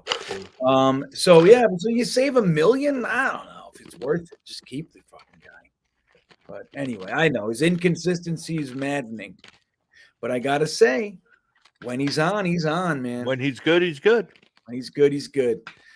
But inconsistency's pretty tough. And I also think he was never the same after that injury when he got hurt. In that punt, he hasn't been the same since. That's very true. It's very true. He's had his good games, but he hasn't been the same. All right, we're ending this one. 33 votes. Michael Turk. Welcome to the Jets, buddy. Runs away with it. Yeah, welcome to the Jets, Mr. Turk. Here he comes. All right. Well, this one's a wrap. Let's see what we got here, Dom C. Mm-hmm. All right. So, everybody, here's what we did. Now, remember, we started the draft by trading back 3 spots and gaining a third, which is pick 97 from the Washington Commanders. Still a stupid name. We took Peter Skronsky, offensive tackle out of Northwestern, with our first pick, 16. Then we followed that with more offensive line help. John Michael Schmitz, arguably the best center in the draft, or at least in the top of most people's boards. Center out of Minnesota. Jordan Battle, safety out of Alabama, pick 74. DeMarvion Overshone, linebacker out of Texas, with that extra pick we gained in the trade back. Yeah. So we moved back 3 spots, still locked down Skronsky, and got Overshone. We got Overshone for free. That's a free one. Zach Pickens, defensive tackle out of South Carolina, with pick 112. Nathaniel Dell, better known as Tank Dell. Love him. Wide receiver out of Houston. Cam Jones, linebacker out of Indiana. 215. These are bonus picks. We had one pick 85, pick 185. Slid back a little bit, gained a little bit extra. Cam Jones, linebacker out of Indiana. Daniel Scott, safety out of California. Michael Turk, punter. So we doubled up on safety and linebacker. And let's see, we got 1, 2, 3 offensive guys, and we did 1, 2, 3, 4, 5 defensive guys, and a special teamer, punter Michael Turk. So letter grades, everybody. Let's get these in. Dom C, while they're throwing their letter grades in here, why don't you give me yours? I like the draft. I mean, all in all, I think we hit all the points that we needed to do. I'm going to give it a B, and here's why. Although I like the players, I think that we could Jordan Battle, love Jordan Battle, but I think if we waited and utilized that pick for a different positional group, I still would have liked the safeties there. So there's some guys in here that I think we probably took a little higher. We're missing out on some other guys. But all in all, I love all the players. So I'm going to stay with a solid B. All right, B. That's pretty good. Jordan Victor agrees with you. He likes a B too. I saw Gitmo Bob gave us a B minus. Kareem gave us an F. Now let's see. Devin Bryant says B plus. Money Mitch checking in with a B.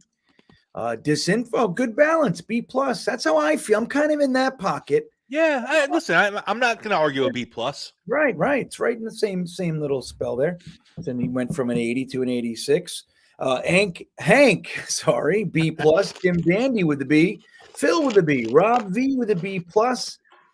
New York Jets fan 4 checking in with a B plus. Our first A of the night is by Will Deacon. A minus. Oh, followed by another.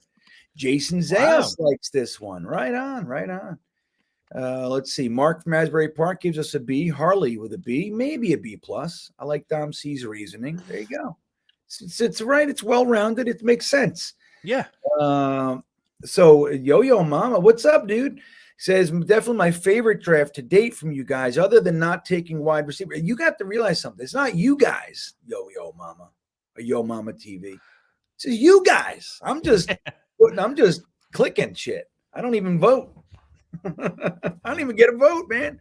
Astamar Dark Star, but thank you. I'm glad you liked it. That makes me happy. B plus from Astamar. Curly Normal with a B. Yo Mama gives it an A minus. Look at that. Tim Toshner with an A minus.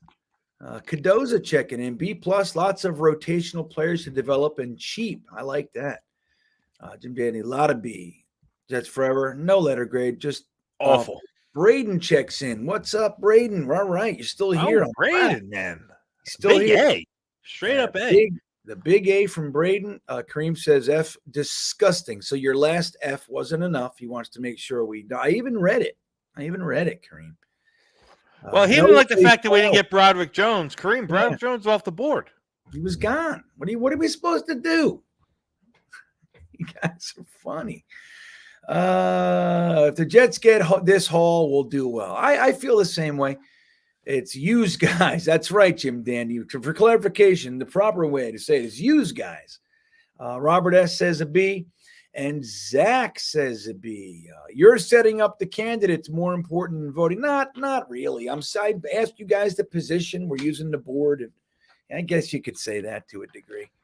But I don't know. Very rarely is there a guy that you guys want that's not on the list. I mean, it happens, of course, but most of the time it's what you guys generally want. Is a terrible fit. You don't like Skoronsky. Yeah, I think that's the problem. All right. Anyway, my letter grade, I'm giving it a B as well. I like it. I don't love it. The top end is really sexy to me, man. I happen to like Skoronsky. And what else we got? Yeah, and I like Schmitz. I'm curious to find out how Skoronsky is a terrible fit. I mean, sure, Paris Johnson. If we're talking schematic fit. You can argue that Skoronsky and Paris Johnson are the two that fit the outside zone blocking scheme best. If you're saying Skoronsky is a terrible fit because we need a tackle, okay. Some people are on the side that he's not going to be a tackle. He's going to be a guard inside, in the next level. I happen to believe that he's got the skill set to stay a tackle, and what I also like about him, what I think fits all along the Jets line is versatility. The guy literally can play all 5 positions. We saw how much it helped with AVT, right? That's right. We saw how it helps. Disinfo's a lot of guys to filter through. Well, that's just it. You got to remember Disinfo. I mean, in the spirit of ending this in under 4 hours, like we got to do that shit. That's part of it. We have to. It's already long. I mean, in theory, I could probably make this significantly quicker, and I give a lot of leeway. I give a lot of floater room, man. But anyway, look, it's all good. It's all good. As far as I think we do a good job collectively here. Sometimes we have 200 plus 200, 300 people in here. It's not easy. It's not easy to do. So, with that all said, again, I have B, solid B again. I really like the top 3. I'd be very happy with the top 3. Specific opinions aside, I think when it boiled down, that's a very, very strong top 3. I don't love Overshone. I don't hate him. I'm fine. The rest, again, I probably have some different fellas in those spots, but I don't feel really strongly against anyone there. Zach Pickens, again, I would have taken a different defensive tackle for sure, but I don't hate him. Yeah, that's how I feel about Battle. I probably would have taken a different safety or not taking safety there, but I don't hate him.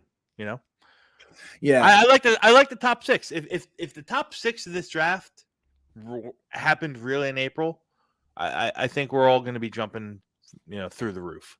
Yeah, except for 3. Yeah, well, Kareem, I think. Look, but that's the point. Like both of those guys were gone, Kareem. So we hear you. We probably would have ended up with one of the others if all things were there. Think where we were, what was going on. I wasn't even necessarily 100% on taking a tackle there. Let's bounce it down. Let's bounce it back and see where we stand.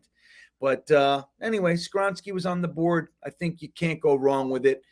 And I feel good about it. But again, the 2 guys you're talking about weren't there. You can't judge, for what's not there.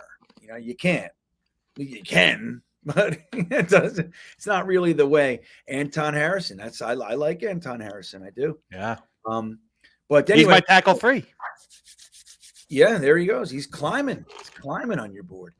All right, there you go, Phil. Here, great draft. Well, thank you guys. And look, the truth is this is all about us. It's all about us hanging, learning, hanging, exploring, getting out of our comfort zone.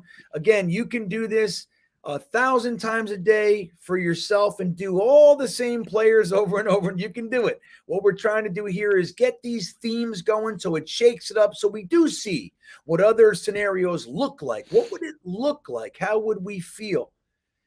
So we got Combine this week. We're going to learn a lot. I'm going to be live for some of the Combine.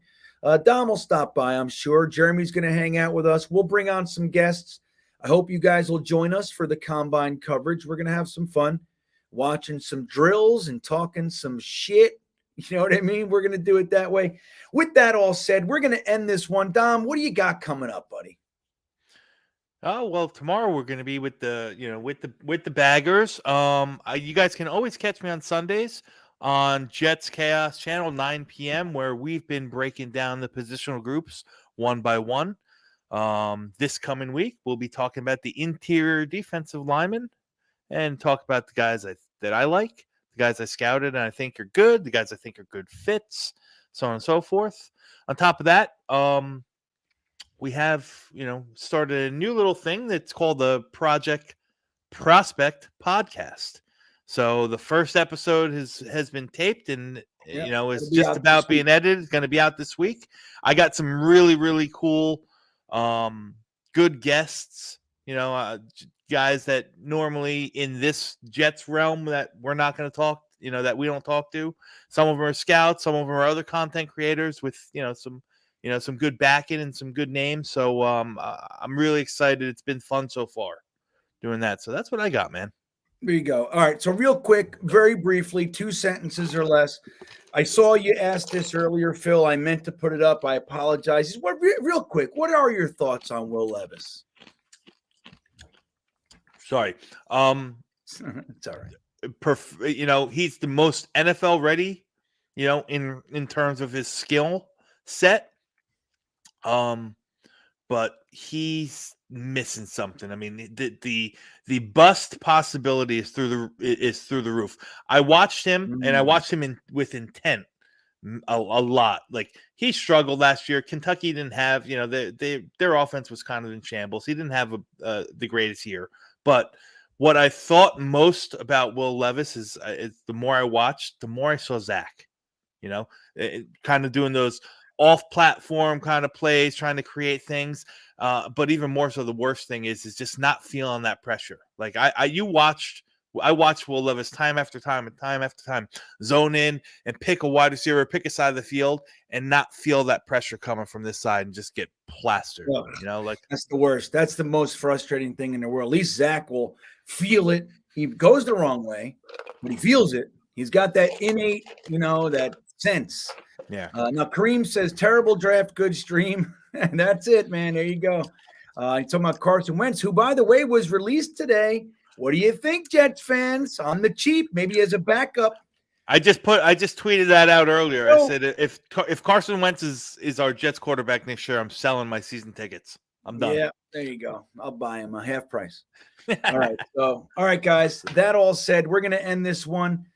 Thank you all for being here. You're truly the best, and we enjoy our time with you. For Dom C and for GreenBean, everybody have a fantastic night. I'm just looking for this damn intro here, Dom. There it is. All right, everybody, have a good night. We'll see you soon. 1, 2, 3 o'clock, 4 o'clock, rock. 5, 6, 7 o'clock, 8. Johnny Lamb Jones. Wide receiver. As a season ticket holder of the Jets, I'm going to fool Ken O'Brien of California Davis. Obviously, the Jets know something that, the people up there don't. Fullback. Roger Vick. Jeff Lageman. Jets just don't understand the draft all back. Blair Thomas, running back, Penn State. Johnny Mitchell. The New York Jets select tight end from Penn State, Kyle Brady. Vernon Golson. Cleveland's graded the 5th pick in the New York Jets. And with the 5th pick in the 2009 NFL Draft, New York Jets select Mark Sanchez. D. Milner. Smith. Jets select quarterback Christian Hackenberg. Sam Darnold. The New York Jets select Zach Wilson. Future Pro Bowler Elijah Moore. Michael Carter, running back.